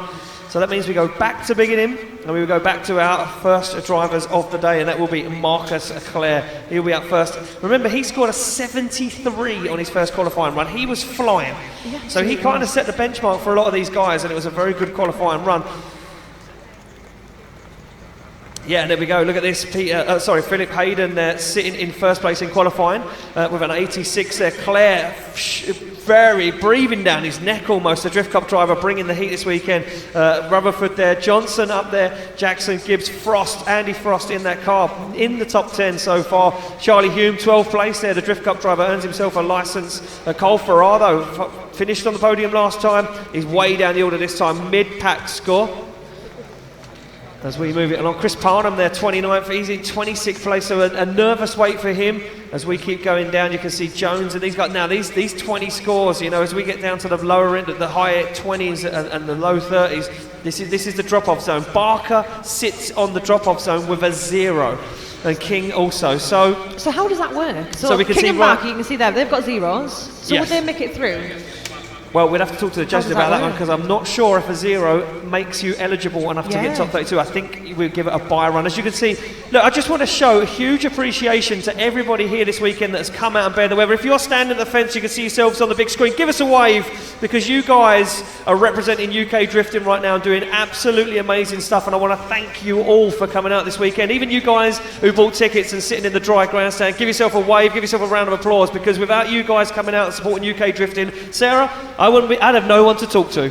Well, that wouldn't be very good, would it? Well, no, you know it wouldn't. But it's not quite the same impact. Look at that. These guys coming out this weekend, and you know what? It makes me proud to come home and support UK drifting when crowds come out and support it themselves. Toby, I'm going to give you the thumbs up. That means we are ready to send Marcus Clare for a second qualifying run a day.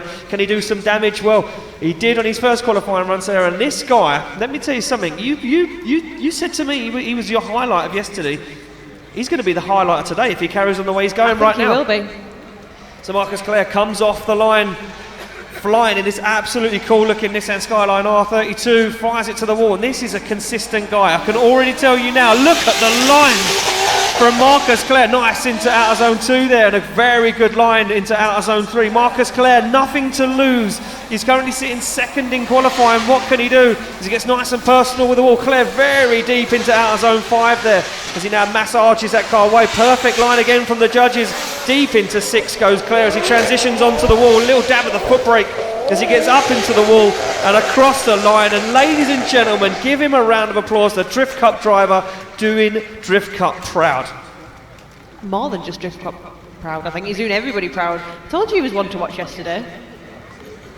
Well, look at this, scores dropping, and he's going to better his first qualifying run, an 80.3 on his second qualifying run. Doesn't top qualifying, but nevertheless cements himself up in that top 5 this weekend. We move it along. Charlie Hume, another Drift Cup driver, a 57 on his first qualifying run. What can he do? As we see Stephen Fitzgerald make his way back. He missed his first qualifying run, but he's back out for his second. So Hume off the line right now in this, I do believe, still CA18 powered Nissan 200SX S13. Nice initiation. Mr. Consistent, they named him a Drift Cup. You can see a big clutch kick in the middle of the circuit. Nice wide line there, completely fulfilled out of zone 2 as he gets himself into 3. And yeah, this guy, very technical drive at the moment. Very, very clinical as he gets that car exactly where it needs it to be.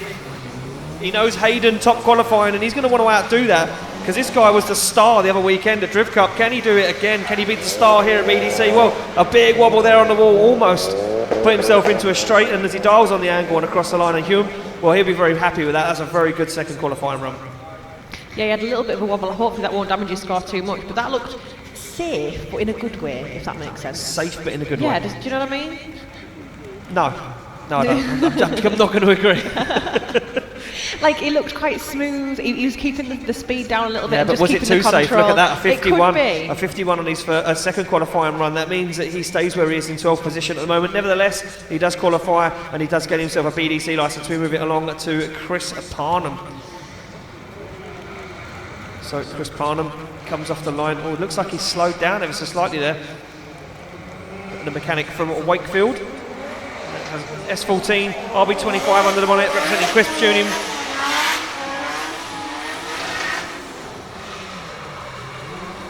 And Chris Parnham there just gets himself out to those outer zones, but you can see him really working the car. You can see him dialing the on and off of angle, just trying to set that car up where he wants it to be. It's not perfect, but Parnham's getting himself around, and right about now, with as many zeros as there are on the board, Parnham will just want to put in a second qualifying run. We didn't get his first qualifying run score, so I couldn't tell you where he is at the moment in standings. We should find out in just a minute, shouldn't we? We should do. So there we go, he scored a 29 on his first. Does he better it? He certainly does. He gets a 58 on his second qualifying run. He moves himself up into 10th place, and he'll be very, very happy with that. He's been looking to get to the BDC for a long time, and he'll be overwhelmed with that score. So we move it along to Damien Chopin, a former Drift Cup driver. Moves himself up into BDC now, finds himself in the Pro class for the foreseeable future.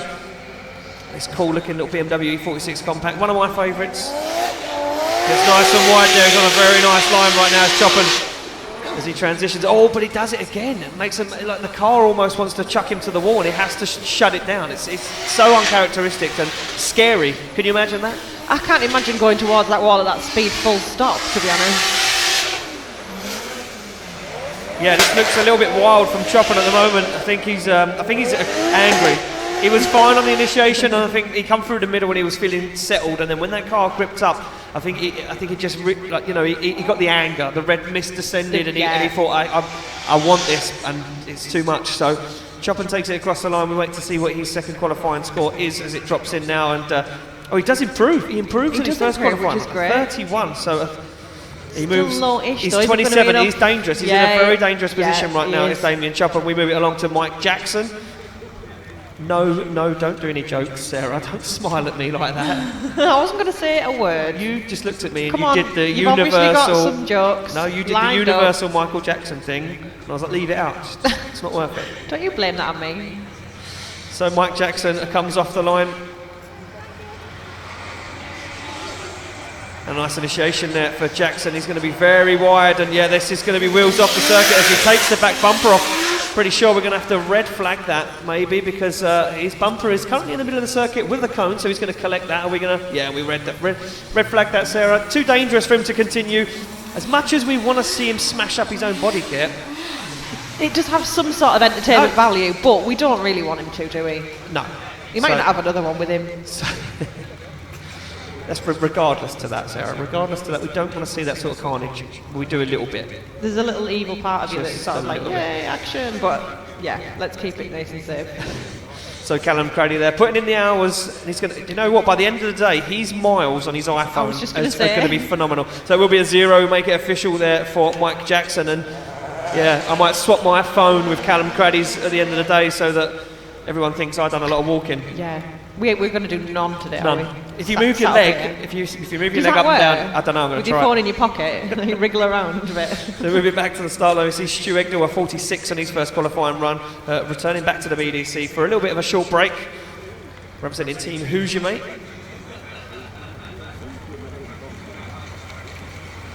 So the traffic officer from Northampton, East Midlands, 2JZ on the bonnet, EP Racing, Paint Tech, 360 wraps and 5.0 Motorsport. He's been drifting for 10 years. His best achievement to date was Hard Charge at Nissan factory in 2009. I remember that very, very fondly. As we see Egdal now nice and wide, looks like he's carrying a lot of speed. This is going to be a much better run for Egdal at the moment if he can hold this together. He gets it nice and close to outside 4. You can see him shallow up the angle to try and massage that car into the wall, and nice and deep in 5, almost takes the camera off the end of the wall there as Egdal puts the foot down through the centre of the circuit, and a nice transition onto the wall here will set him up for a perfect finish to the run as Egdal pulls it out the bag and across the line. And you know what, a very good run there for Stu Egdal.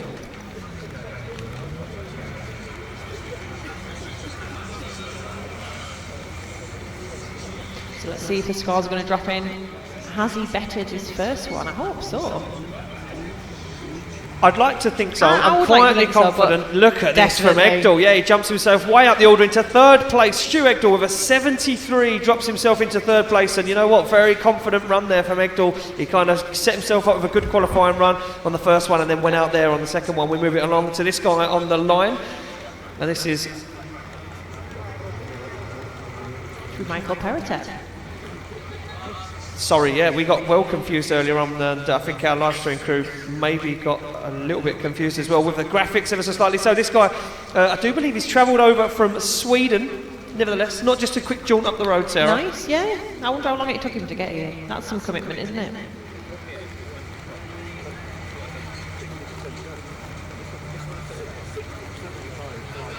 So yeah, give him a round of applause, ladies and gentlemen. This guy travelling all the way over here to compete at the British Drift Championship, but unfortunately having steering issues with the car and the car overheating all weekend. And he said he just wants to come out and show some appreciation for the UK and for the BDC to give him an opportunity to even drive in the championship. Such a nice guy, and he stood behind at the briefing earlier and took a load of information in and just tried the best he could. And unfortunately that car just plaguing him with issues, but travelling all that way to come here and compete at the BDC. It's a bit of a kick, isn't it? It certainly is a bit of a kick. It certainly is a bit of a kick. That's motorsport for you, I guess, isn't it? He's just got to take that risk with any racing. So, off the line, yeah, we was wrong earlier. This isn't Mr. Peritet, this is Ignis Minolga. Yeah. In this VG-powered Nissan 300 ZX, a very rare chassis, and you very rarely see these cars drifting because there's not many of them around anymore, especially with a stock engine in them. And Ignis doing a good job so far. He managed to get himself nice and close to outer zone 5.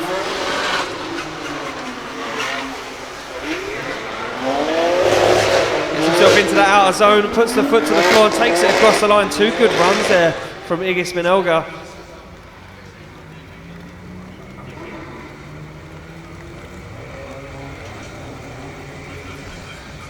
So there we go, at 38 on his first qualifying run, sees him in 24th place. That means way down the order, dangerous place to be hanging around.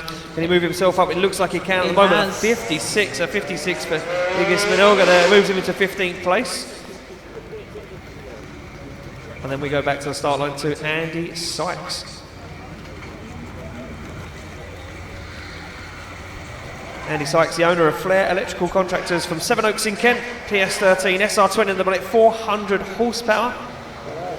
Last time he competed a full season of the British Drift Championship was 2015, so he's a long way out of the seat, is Andy Sykes, but nevertheless, looks like he's put his big boy pants on right now, and he is absolutely flying as he gets into outer zone 3. You can see him working that car. Little upshift there for Andy Sykes. You can see the car a little bit of a wobble, but nevertheless keeps with it as Sykes makes his way through the middle of the circuit, nice and deep into outer zone 6.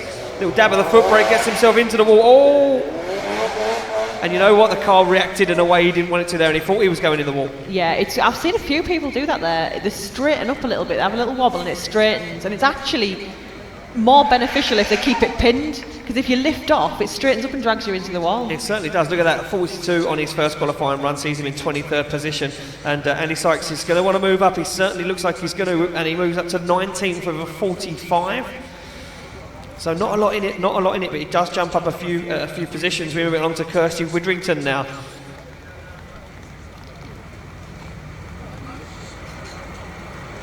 She's off the line in PS13. She's got an SR20 DT in there. Representing Super Pro, Europe Advanced Clutch Technology, Fuchs Lubricants, Corvosi. Yeah, this is looking a lot nicer from Kirsty Widrington right now. She gets nice and close to that outer zone and in to outer zone 3. This is very tidy from Widrington at the moment. How does she find herself into these outer zones on the wall? She sacrifices a little bit of line there, moves herself away from that concrete wall. There's a very clean car, dials on a bit too much angle there, and she's got wheels over the edge of the circuit.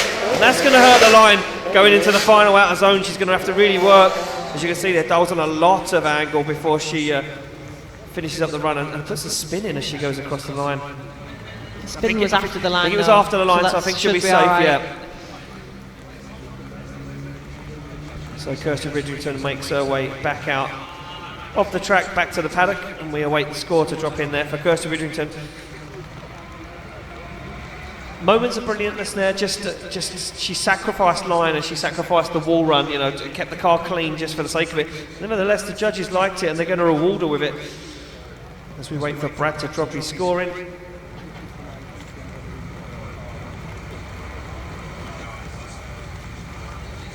So there we go, scores drop in and it will be a 51, so 17th position for Kirsty, a mid-pack score. And we move it along to the next driver on the line, that will be Justinas Norcas.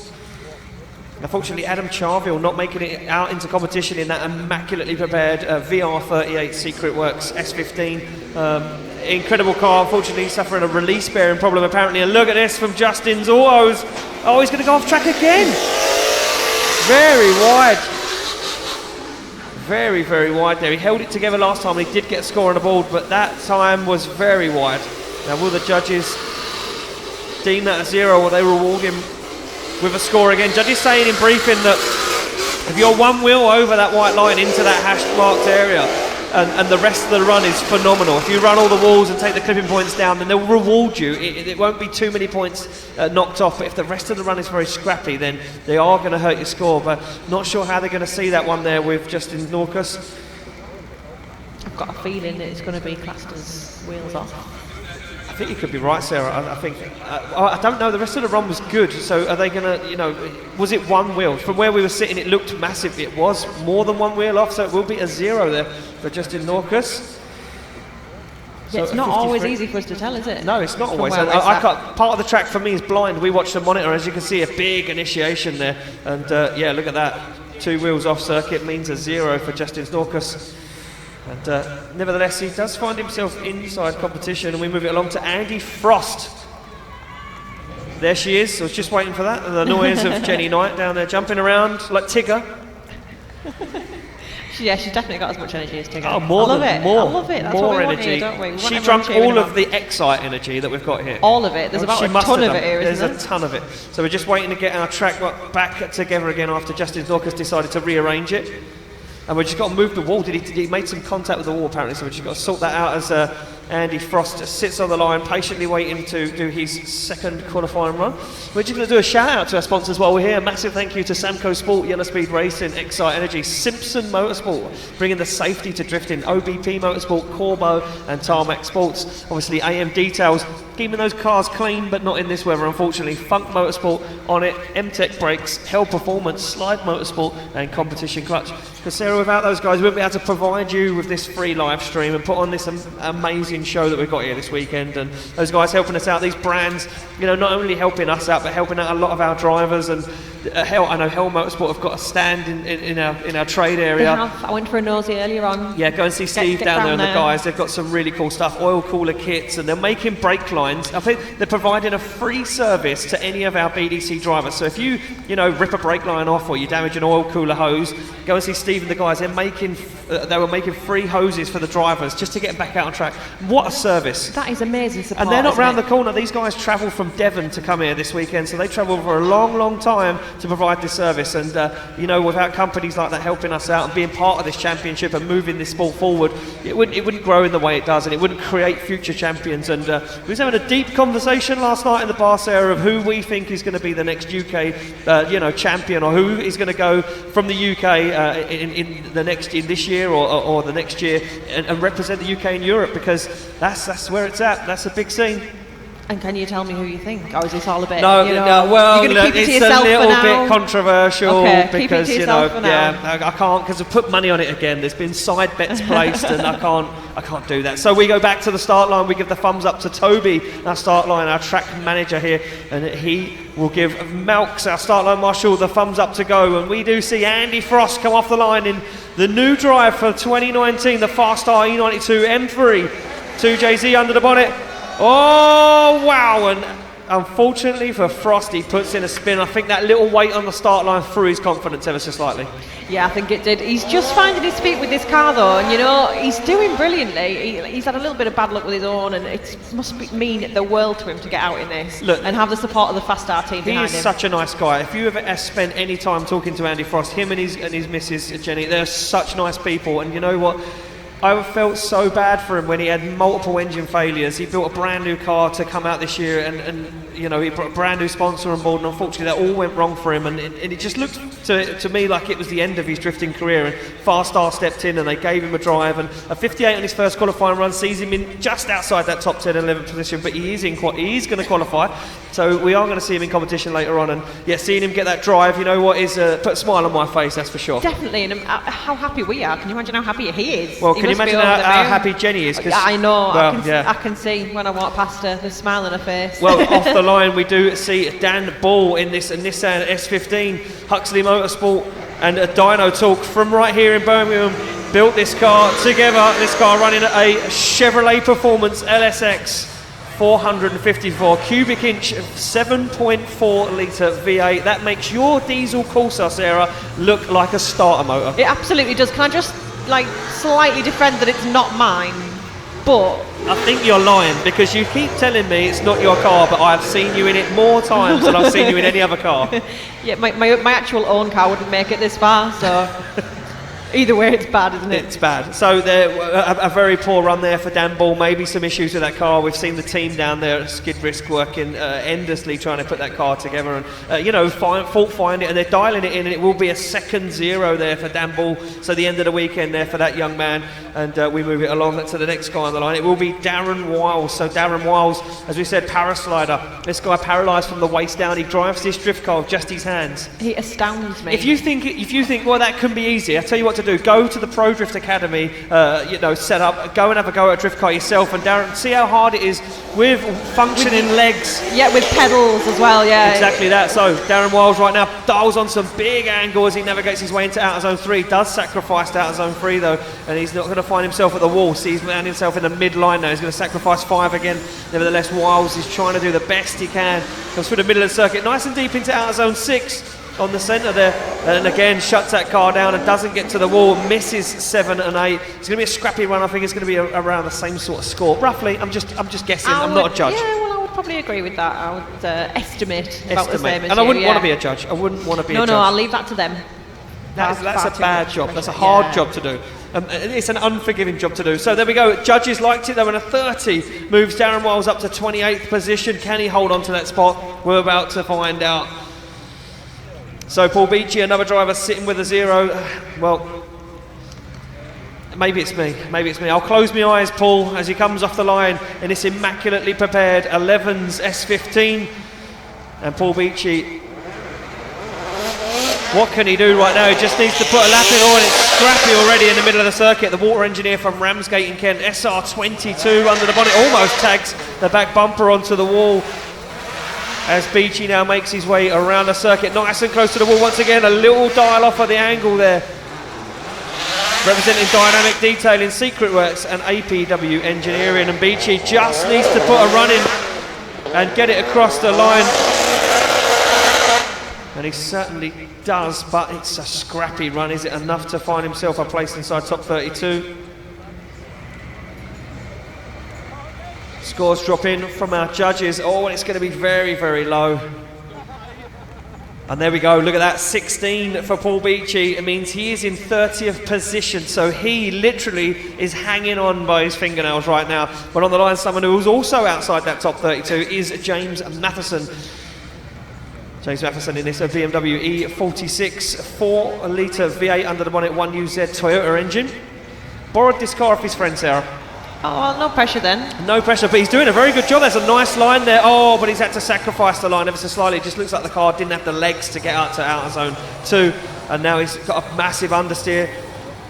Yeah, and he's shut it down. And I do believe that's going to be a second 0 there for James Matheson, unfortunately. And just not, you know what, BDC just not being good to him this year. And I know it's not being good to anyone because we've not having any good weather. Yeah, but really. I think for James Matheson, he's just struggled this season, and he's had issues at round 1. Obviously decided to completely rebuild that S15 that he imported from Japan, that iconic car. And yeah, borrowed this car to try and come out and do some skids, and just not working for him, unfortunately. Yeah, we make it official, a second 0. It is a shame if you've actually had to go to lengths to borrow a car. I mean, what friendship is that? Would you lend me your car? No chance. Yeah, I thought so. No chance. Well, another person in a borrowed car, Dominic Gates in this Nissan Skyline R34. He comes off the line and he scored a 69. This guy had misfortune at round 3, smashed up his his S13, sorry. It's in for repair at the moment, and Dominic Gates said, I need a car. And his good friend said, you know what, you've borrowed this car before, you know it, go and use it again and prove what you can do. And Diamond Dom, as we like to call him, gets nice and close to the exterior walls of this circuit, puts it across the line there. That's a very tidy job as Dominic Gates finds his way in the middle of the circuit. That's a very nice job there on outer zone 6. Gets into the final wall run as Gates puts foot to the floor and takes it across the line. 2 consistent runs for Dom Gates. Do you know what? Don't take your eyes off this guy today. I think he could pull this out of the bag this weekend. Yeah, he looks comfortable, doesn't he? Yeah, he looks very, very comfortable. Very comfortable in these conditions. And the car that he's not really used to, yeah, he's not that familiar with it. He doesn't drive it that much. And there we go. He stays where he is. He scores a 59 on his second run, but he stays in 4th position inside that top 5, and that's a good place to be for Gates right now. So on the line, Sean Chesham in this... The livery alone is beautiful. It's just retro, isn't it? It's so cool. Just a cool looking car. Sean Chesham off the line, Nissan S15. Again, Toyota 1UZ V8 under the bonnet turbo. He's on a very shallow line though. He's going to struggle to get to 2. He does get there, but it's on a strange line. And now Chesham gets nice and deep into outer zone 3. Almost takes the cone down as he comes to the wall. And Chesham just going to be looking for outer zone 5. Is he going to sacrifice it? I'm not sure there. Perfect clip came up, Sarah. So I'm not sure if the judges like that or if that was a slip of the hand, should we say.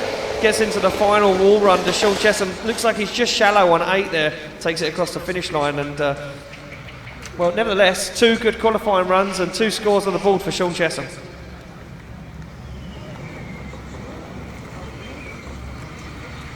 So if anybody missed that, the judges can press a little button if they're mega impressed with the clicker point. 57. So he has improved.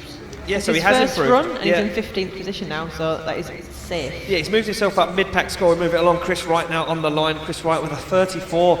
It's very scrappy. Remember we said earlier on that this guy can really pull it out of the bag. Sometimes he's going very wide, and that's going to be 3 wheels off track. I'm going to say it. I'm pretty confident now, Sarah. Yeah. I'm going to say that's a 0. Yeah. That's a 0. Unfortunately, Chris Wright, well, he has got a score, so I mean he will make qualifying to some degree. Where he'll end up, I'm not sure. It's going to be way down the order, and he's going to have a tough fight on his hands. If you're new to drifting, you don't understand how qualifying works. So this is just a formality. These guys all go out, 45 drivers, put in a single run, and then 32nd place qualifier. Well, they have to battle in tandem first place qualifier. So this is not going to be an easy game this afternoon, especially in these weather conditions. Definitely. Oh, it is a score though. Judges do give him a score of 43. So he he stays in. Well, he moves up to 22nd position. So not sure if maybe they saw something I didn't see there, Sarah. Maybe they rewarded him because he continued the run and it was pretty good, and that's what they said in briefing. If wheels over, maybe it wasn't as many as what I thought. Yeah, maybe it wasn't. Like you say, we're actually watching from a monitor, aren't we? We can't see the full track from up here, so maybe we missed a little something. So Ryan Toporowski now absolutely flying. It will be a 0 as well, because that is a spin, unfortunately. And spinning, Sarah, well, that's not drifting, unfortunately. Unfortunately, it isn't, and that's just an automatic 0, isn't it, if you get a spin? Yep, and Ryan Toporowski completely aborts the run and takes that car back to the paddock to have a little sit down with himself and rethink what he done.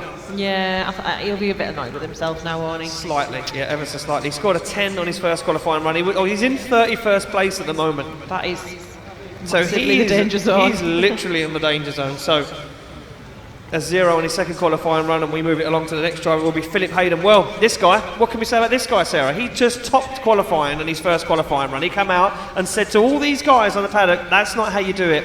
This is how you do it. He really did, didn't he? Well, he has nothing to lose right now as Hayden comes off the line. What's he going to pull out the bag for his second qualifying run? Can he go even higher? He's going to try it as he gets that car on the wall.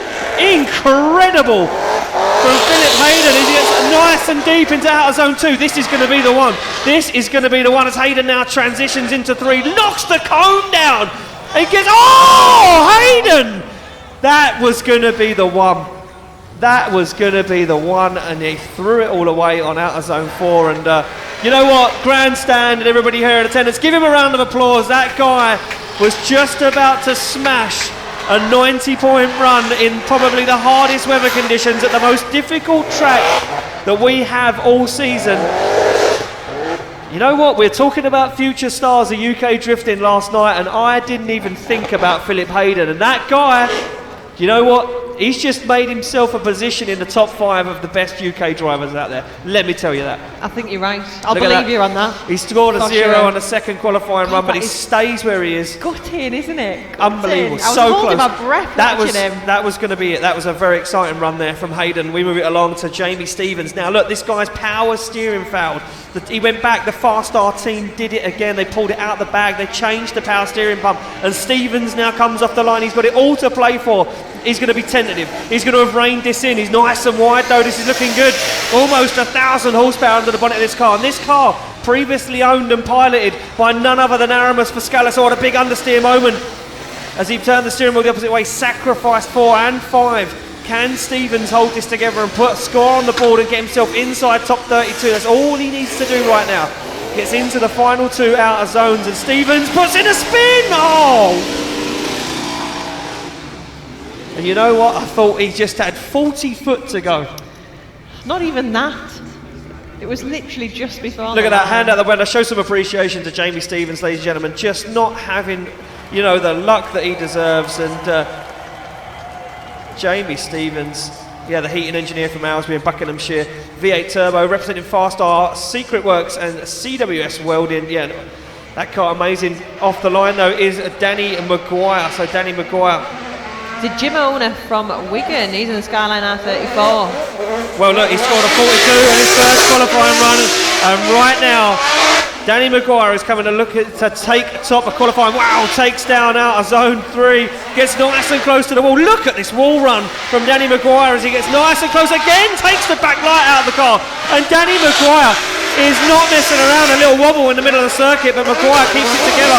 Big clutch kick as he heads to the wall and finishes off the run on big angle there. Maguire not messing around. That was impressive. That was very, very impressive. That is what people have got out of bed this morning for, isn't it? They certainly have. They certainly have. Action. So we wait to score. It was a 42 on his first qualifying run. Where did he end up after his second qualifying? 25th position for Maguire. He will find himself inside top 32 competition later on this afternoon today. And judges just deliberating this one. There was some contact with the wall. It was good from where we were sitting. Look at this score start dropping in. A 60 and a 61, a 57, and look at that, a 59 for Maguire. Drops him into 10th place in qualifying, and a very good run there. So off the line now, Steve McConnell. Sarah, this guy scored a 0. He will be under pressure now, won't he? Because he's got to get a score on to qualify. Can he do it? Well, all he needs to do right now is a safe run. And McConnell, very nice into out of zone 2. And you'll notice the difference. That car wobbles massively. It looked like he was going to put him into the wall, and you could see him on the foot brake. He bailed out of it. He gets nice and deep into out of zone 4 as he now looks for 5. This is a nice tentative line from McConnell, but he knows he's sitting on a 0, so he knows all he needs to do is score above a 15 or a 10, and he's inside that top 32 competition. And McConnell takes it across the line. Who's he going to knock out? Look, King now sits on the threshold of pain with a 0. McConnell potentially is going to knock him out of competition here, and there we go. Yeah, King gets knocked out of competition at the moment, and we await the score for Steve McConnell to drop in at 46. So he drops into 22nd position at the moment, and we move it along to now, starting to get down the business end of the deal now, Sarah. These guys are up there in the championship. First off the line, it will be Rob Johnson, a 62. Well, he's got one of the best spotters in the house, and probably someone who has seen more drifting than anybody else in the country.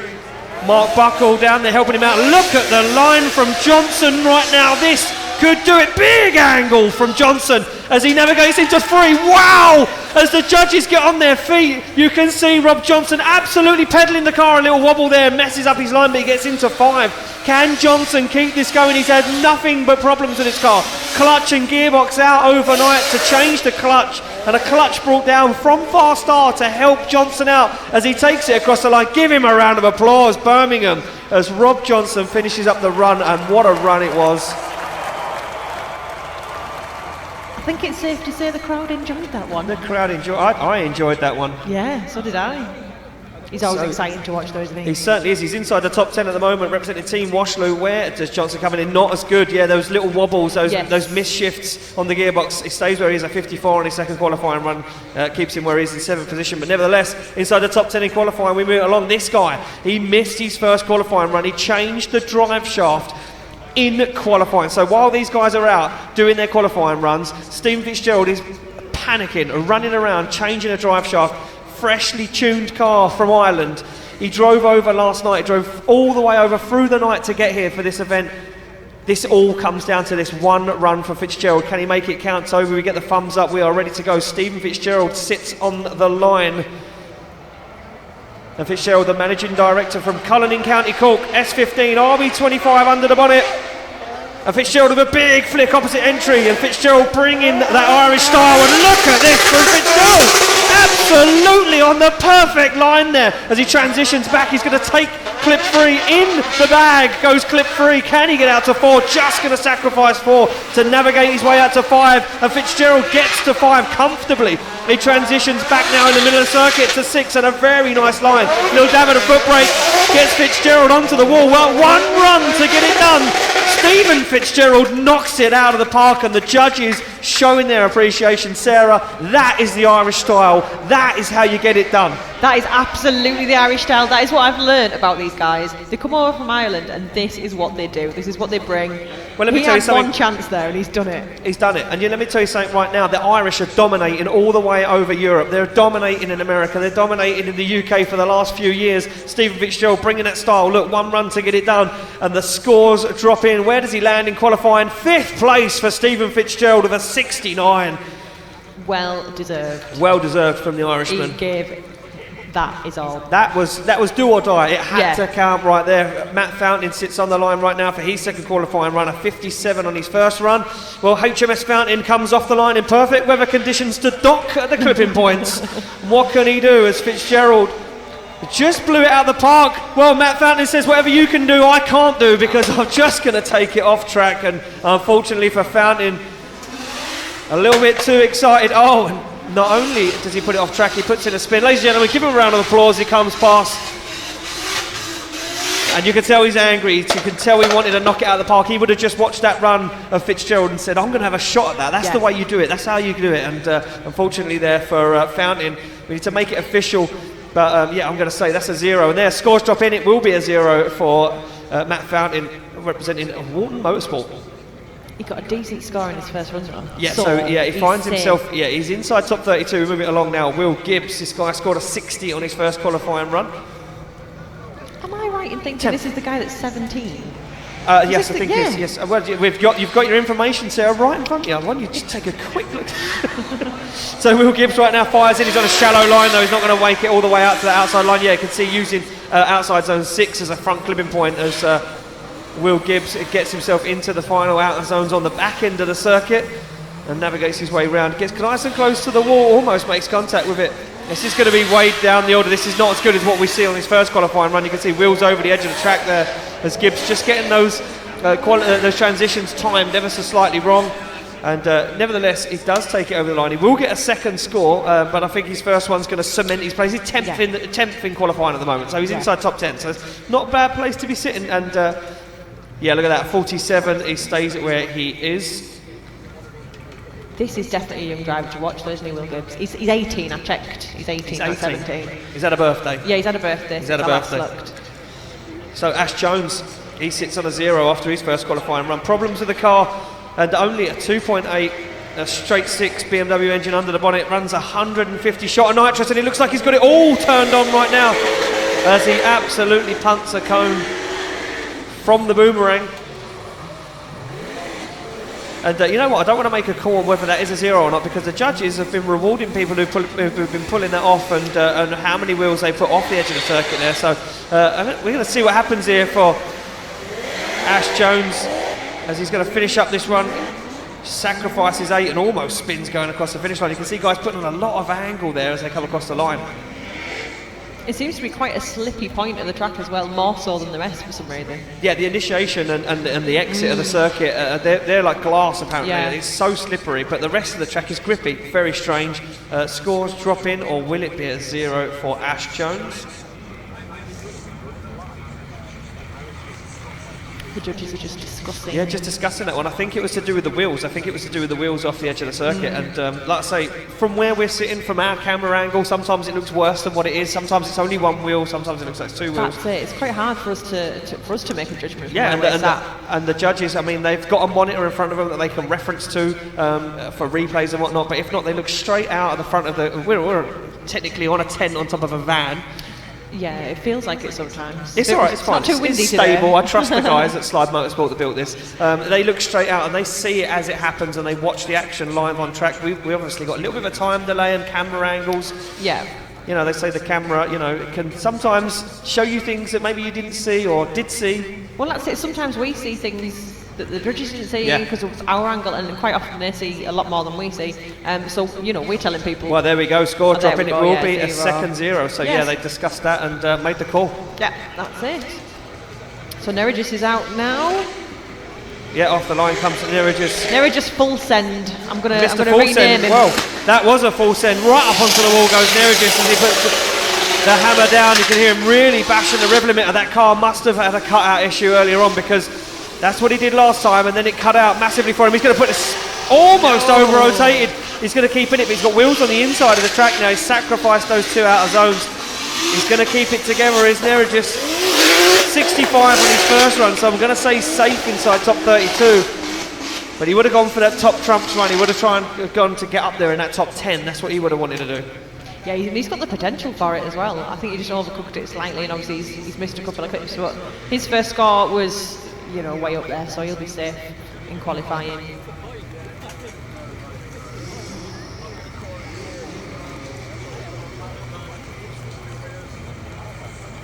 So I've just been corrected. Apparently Ash Jones's car is a V8 now. So it was a 2.8 before, they did the engine conversion, it's a V8 now. So no excuses for no power.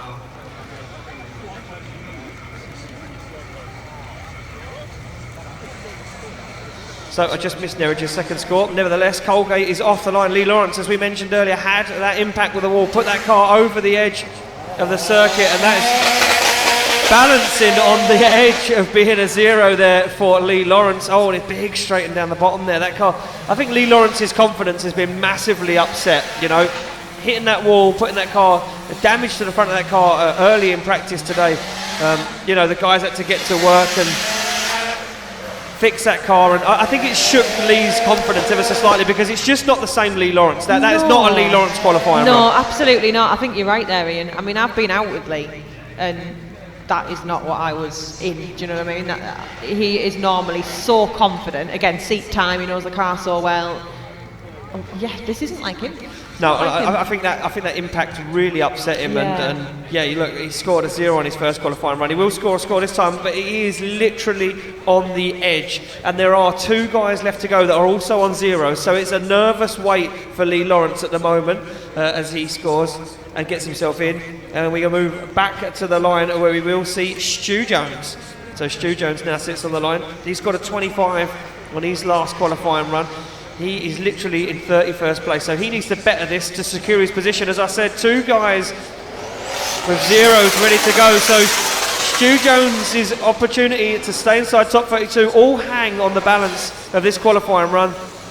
It looks nice and deep into outside zone 4, but he's put on too much angle. He's going to sacrifice the line. You can see him just shallow the car up, then get back on the angle again to try and get himself into those outer zones. Middle of the track there for Stu Jones. Where's it going to see him onto the wall? He's going to get nice and close, but a scrappy rest of the run. And, well, I mean, Stu Jones is hanging on. He absolutely is hanging on by a thread. I don't know if that's enough. I guess we shall find out in a minute when the judges drop some scores in. So there we go, scores dropped in, and he moves himself up to 29th position. Lucky. Just about. Yeah, just in the safe zone. Yeah, well, this guy, he sits with a 0. Luke Barker off the line. Tarmac Sports representing on the side of this Nissan 350Z. And what has Barker got? Look at this, very tentative from this young guy. Normally we see a very wild style, very flamboyant driving we normally see from Luke Barker, but sometimes it doesn't pay off, and this all comes down to this run. And he needs to pull it out of the bag. Can he make it happen? As I mentioned earlier, the UK just not been good to Luke Barker this season.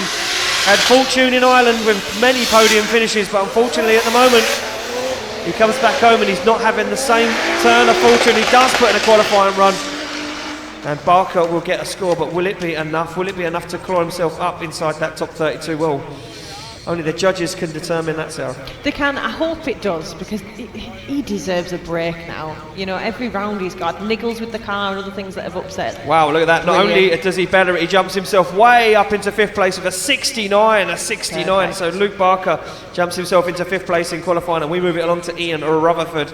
Rutherford in this BMW V8 supercharged S13.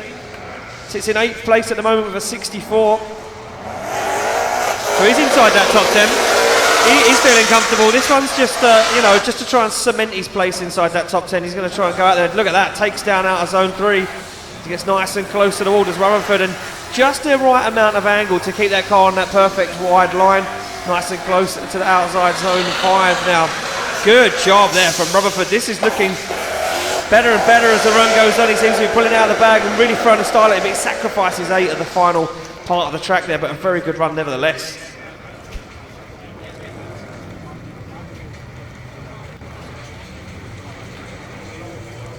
So Ian Rutherford there making his way off circuit, scores drop in, look at that, and he moves himself up the order, a 75, moves Rutherford into 3rd place in qualifying, and that's a statement. That is a statement. He is a very experienced driver, and it's brilliant to see it pay off as well for him. He's getting some great scores in there. He certainly is. We move it back to the start line. Willie Hanna now sits on the line. This guy, like I said before, he can either qualify in 1st place and win the event, or he won't even qualify at all. Well, where will he end up, Willie Hanna? He's got a 51 at the moment, and this one, it looks like he's going for it. Oh, but he got off throttle, got a little wobble in there. You can see him absolutely hammering the rev limiter as the rain keeps beating down here in Birmingham, and this custom-built circuit. To the wall goes Hanna. And he's going to be on a nice wide line for 5. Absolutely perfect from Willie Hanna there. As he gets nice and deep into 6, you can see him just tagging that clipping point and just making it wobble as Hanna looks to put foot to floor for the final run, and absolutely incredible stuff there. Fantastic. That is Willie Hanna showing everybody what he is capable of. For sure, 100%, but he's always hit and miss. You never know what you're going to get with Willie Hanna. Yeah, that's it. But that was definitely him. Possibly. Yeah, look at that. Moves himself way up the order into 8th position with a 66.3. So a 66 moves Willie Hanna into 8th position. And the final driver sitting with a 0 sits on the line, Josh King. He needs to make this one count. Can he get himself inside top 32, or will the weekend be over for Mr. King right now as he fires that car in back in the E36 for Teesside, for NEC, sorry. as King, I just take a look at the judging tower, a very scrappy line through the middle of the circuit. And King needs to pull this together. He needs to make this one count. He gets nice and deep into outer zone 5 there. He looks across the middle of the track for outer zone 6. He's very shallow. He drops 2 wheels off the inside of the track there. As again, he's shallow onto the wall and just takes the back bumper off it on the edge of the wall. Not Josh's finest moment, no. However, hopefully he's got a score on it. Might just scrape him into the top 32. Well, he needs to make it count. He needs to pull it out the bag, and there he does, just when it counts. A 57 puts him in 17th position to a 57 for Josh King in 17th position. And we move it along to the top 5 in the championship. Up first, it will be Devidas Pestrukas. As we mentioned earlier, heavy contact with the wall. And this guy, not scared. He put in a tentative run earlier, a 43. Got him into 29th position for the moment. But he is safe. He's safe inside competition at the moment. But what has Devidas got now? Just shy off outer zone 3, as you can see him nervous at that part of the circuit. That is where that big contact happened. And understandably so as well. You don't want to be in that same position again. No, you certainly don't. Yeah, you don't want to, do it twice. Why would you want to do it? You wouldn't want to do it the first time, Sarah. Well, so no, you that's it. Not that they do it on purpose, but you definitely don't want to do it again. He takes it across the line, and you know what? For me, a very tentative, safe run there for Devidas. I think he knows he's made qualifying. Let's just get through.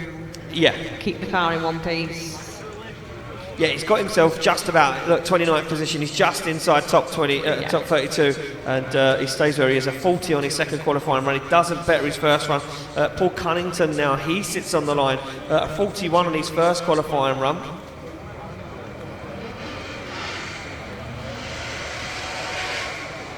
And Cunnington now. Look at nice initiation.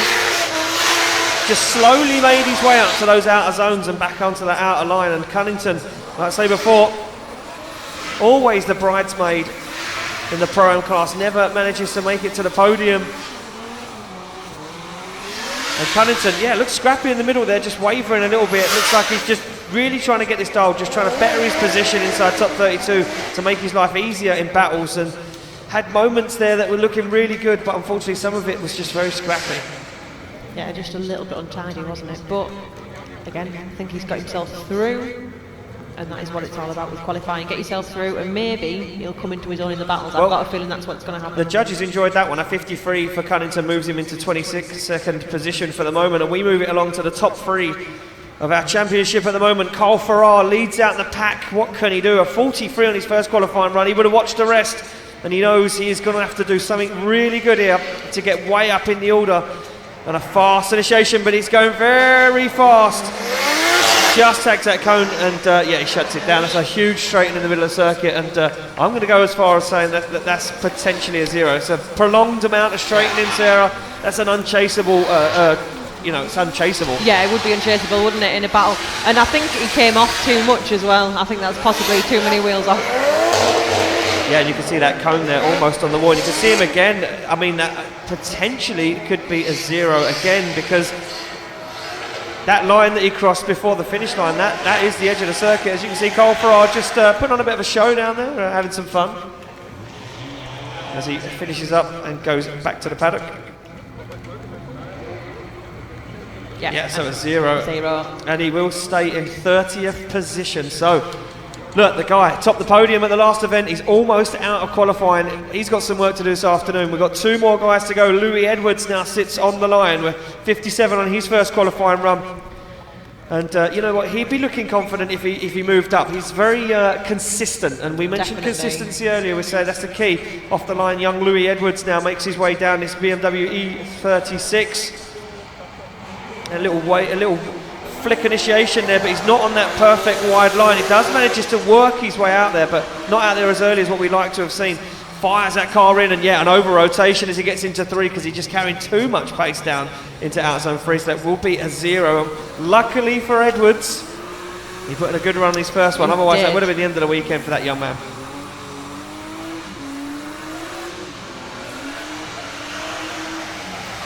So Louis Edwards just going to finish up this run and make his way back to the paddock. And And we have just got one more qualifying run to go. And do you know what, Sarah? That is it, we're done for qualifying, and that is it. The formality, the boring part of the show, as we like to say, is done and dusted, and we move it along to the top 32 battles. We make it official. It will be a 0 for Louis Edwards, and on the line and ready to go for the final qualifying run of our Pro-Am competition here at round 4 will be your points leader, Team Locked and Loaded's very own Martin Cowley. What's he got as he puts in a big initiation, big dab at the handbrake there. You can see him working that car. Perfect line at the moment from Cowley, just sacrificing 2 though. He drops off a little bit too early, gets out into 3, just tagging that cone. Works his way out to 4, very tentative there. You can see him putting on more and more angles. He works his way out to the wall as Cowley puts foot down now, makes his way through the middle of the circuit, wobbles that cone and looks for the wall. And a straight in here last time upset him massively, but he gets into it and across the line goes Martin Cowley. And that, Sarah, is it. Qualifying is done. I don't know whether I'm happy or sad about that. Do you know, that went very quick. It was did go quick, yeah, very, that's what I very mean. fluid, very easy, no big impact. I'm sad because I enjoy qualifying, but I'm happy because You now enjoy we know. qualifying? Well, yeah, it's good, isn't it? It's I exciting. enjoy qualifying. It's exciting to see who's going to get through, and you can't always predict it either, what's No, actually you going to certainly happen. can't. A lot of people don't like qualifying, so you know that's how it is. We need to make it official for Martin Cowley's second qualifying score. So we're just going to wait for that to pop up on our screen. If it does, there we go. So he moves himself up to 4th place with a 74 for Martin Cowley. And there we go, qualifying done and dusted. And Sarah, let's take a look at the current standings of our top 32 and see who is in and who is out. Qualifications results are up. Philip Hayden takes qualifying with a first place score, 86 there, incredible stuff. Marcus Clare, your man My spot from yesterday. Well done, 10 out of 10 there. He gets himself a BDC licence, and not only that, takes top trump, second place in qualifying. Rutherford Ryan's out, the top 3 in qualifying, and Cowley, well, he's not messing around. He means business. He wants the championship. Stu Egdahl returns to drift in 5th place. Dominic Gates in 6th. Barker in 7th. Fitzgerald, 1 run to get it done. He did it. 8th place. Willie Hanna 9th. And Nerigis rounds out your top 10 drivers in Pro-Am qualifying. We're moving along. Johnson gets himself in there in 11th. Mike Jackson in 12th. Will Gibbs in 13th. Danny Maguire in 14th place. Chris Parnham gets a BDC licence. 15th place qualifying. Andy Frost, brand new drive, gets himself mid-pack there. Louis Edwards in 17th place. Josh King in 18th place with 1 run to do it. Charlie Hume gains his BDC licence and drops into 19th place. Matt Fountain moves into the top 20. Sean Chesson moves into 21st place. Ignis in 22nd. Paul Cunnington in 23rd. Justinus Norcus gets in there with a 24th. Returning to BDC, Kirsty Widrington, 21st place. Stephen McConnell gets it done, 26th. Andy Sykes, another name, coming back, 27th. Chris Wright in 28th. Devidas in 29th. Farrar in 30th. Well, he's looking sketchy at the moment, and the last 2 drivers inside top 32, Stu Jones and Damien Choppen. Sarah, that is it. That's qualifying done. The formality is over. And for you guys at home, we've got a special little treat. Because on the circuit now is our governor, our main man, Matt Stevenson. This is his friend. He drives this truck. Apparently these guys they've took all of the trophies home this year. This race truck was at Goodwood Festival of Speed the other weekend. It did a run up the hill, spectacular to see. Yeah. I didn't get there this year, unfortunately. I had some other commitments and I couldn't make it. I got sunburnt badly. Well, there's no need to brag about it, is there? But this truck, ladies and gentlemen, races all around Europe, all around the UK, and he's taken home a lot of trophies. And he said to Matt, "Oh, you're going to put on a show. I'm going to bring the truck. Do you mind if I have a skid? In a truck? Can I drift the track?" And Matt Stevenson, because he's mad, he said, "Go for it, mate, because it's your £1 million race truck. If you want to wreck it, you can wreck it." So in the background, you can see our pro drivers making their way on circuit. You guys in attendance, well, you're in for a treat because you're going to get to see a full hour of our pro drivers putting down some practice. We're going to cut the live stream off shortly, but first, we're going to show you this guy firing around in this race lorry. So there we go. This is not your normal or your average haulage vehicle, is it? Well, no. I mean, if you see this going down the motorway, you'd be very surprised. And a bit slippery there for him, I think. I think that was a little bit looser than what he assumed. Although he's pulling a lot of weight behind him as well. Not not without his cab on, obviously, but it's a rather heavy vehicle. It's not like our drift cars. No, it certainly isn't. You know what? I can't imagine it's easy to drive at all. I can't imagine it. The thing for me that made it uncertain, he doesn't have a hydraulic handbrake, obviously, because why would he? So he gets this thing to upset the balance by dabbing the foot brake, and it pitches the truck sideways.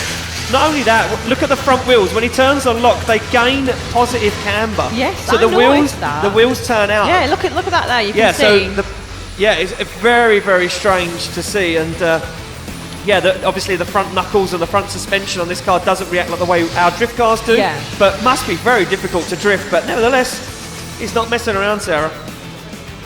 Well, he is. He is messing around. But yeah. I just want to go in it. Do you think he'll let me have a go? I bet Matt House is driving that. It wouldn't surprise me. We haven't seen him for a couple of hours. Do you know what? You're right. I bet he's in it. I bet he's either in that or he's in a pro drift car. That would not surprise me in the slightest. Well, ladies and gentlemen, while this guy is going to put on a demo for you guys at home watching, me and Sarah are just going to, we're just going to, look, why not come down if you're in the local area and you think, oh, it's too late to come. It's not too late to get down now. Tickets still available on the gate. There's still some seats in the grandstand available. You can buy those on the gate on the way in. We've got a lot going on this weekend. We've got a little food village down there. I'm going to go get some food in a minute because there was a American diner style bar. Yes. Yeah, I'm going to go down there, get myself a hot dog. I like a hot dog. We go down there. We've got some show cars that some guys have kindly brought down to put on display this weekend. We've got a trade village. We've got axe throwing. We've got bull riding. We've got Excite Energy in the house, and we've got plenty going on. We've got an open pits as well, so you guys can get down, meet the drivers, have a look around these immaculate race cars, and enjoy yourselves. Sarah, look, I'm done talking for the minute. I'm going to go grab a hot dog, have a sit down. I'm going to watch our pros get some practice in. We'll be back shortly with our Top 32 competition. From me and Sarah here at Round 4 of the British Drift Championship 2019, we'll see you very, very soon.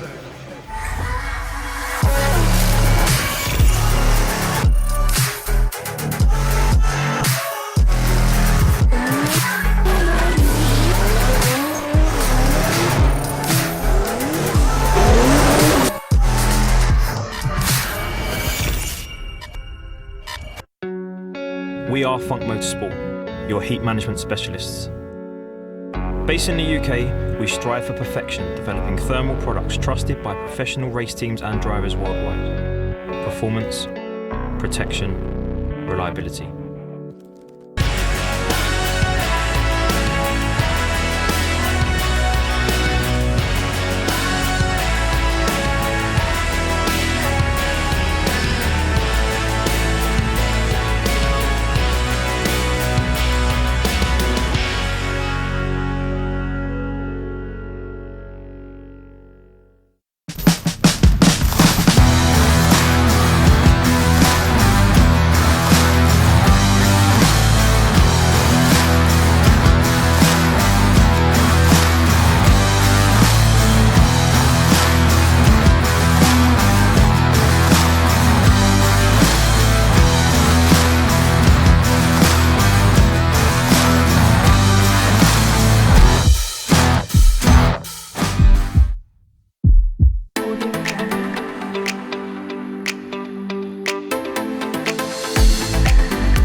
Tarmac Sports.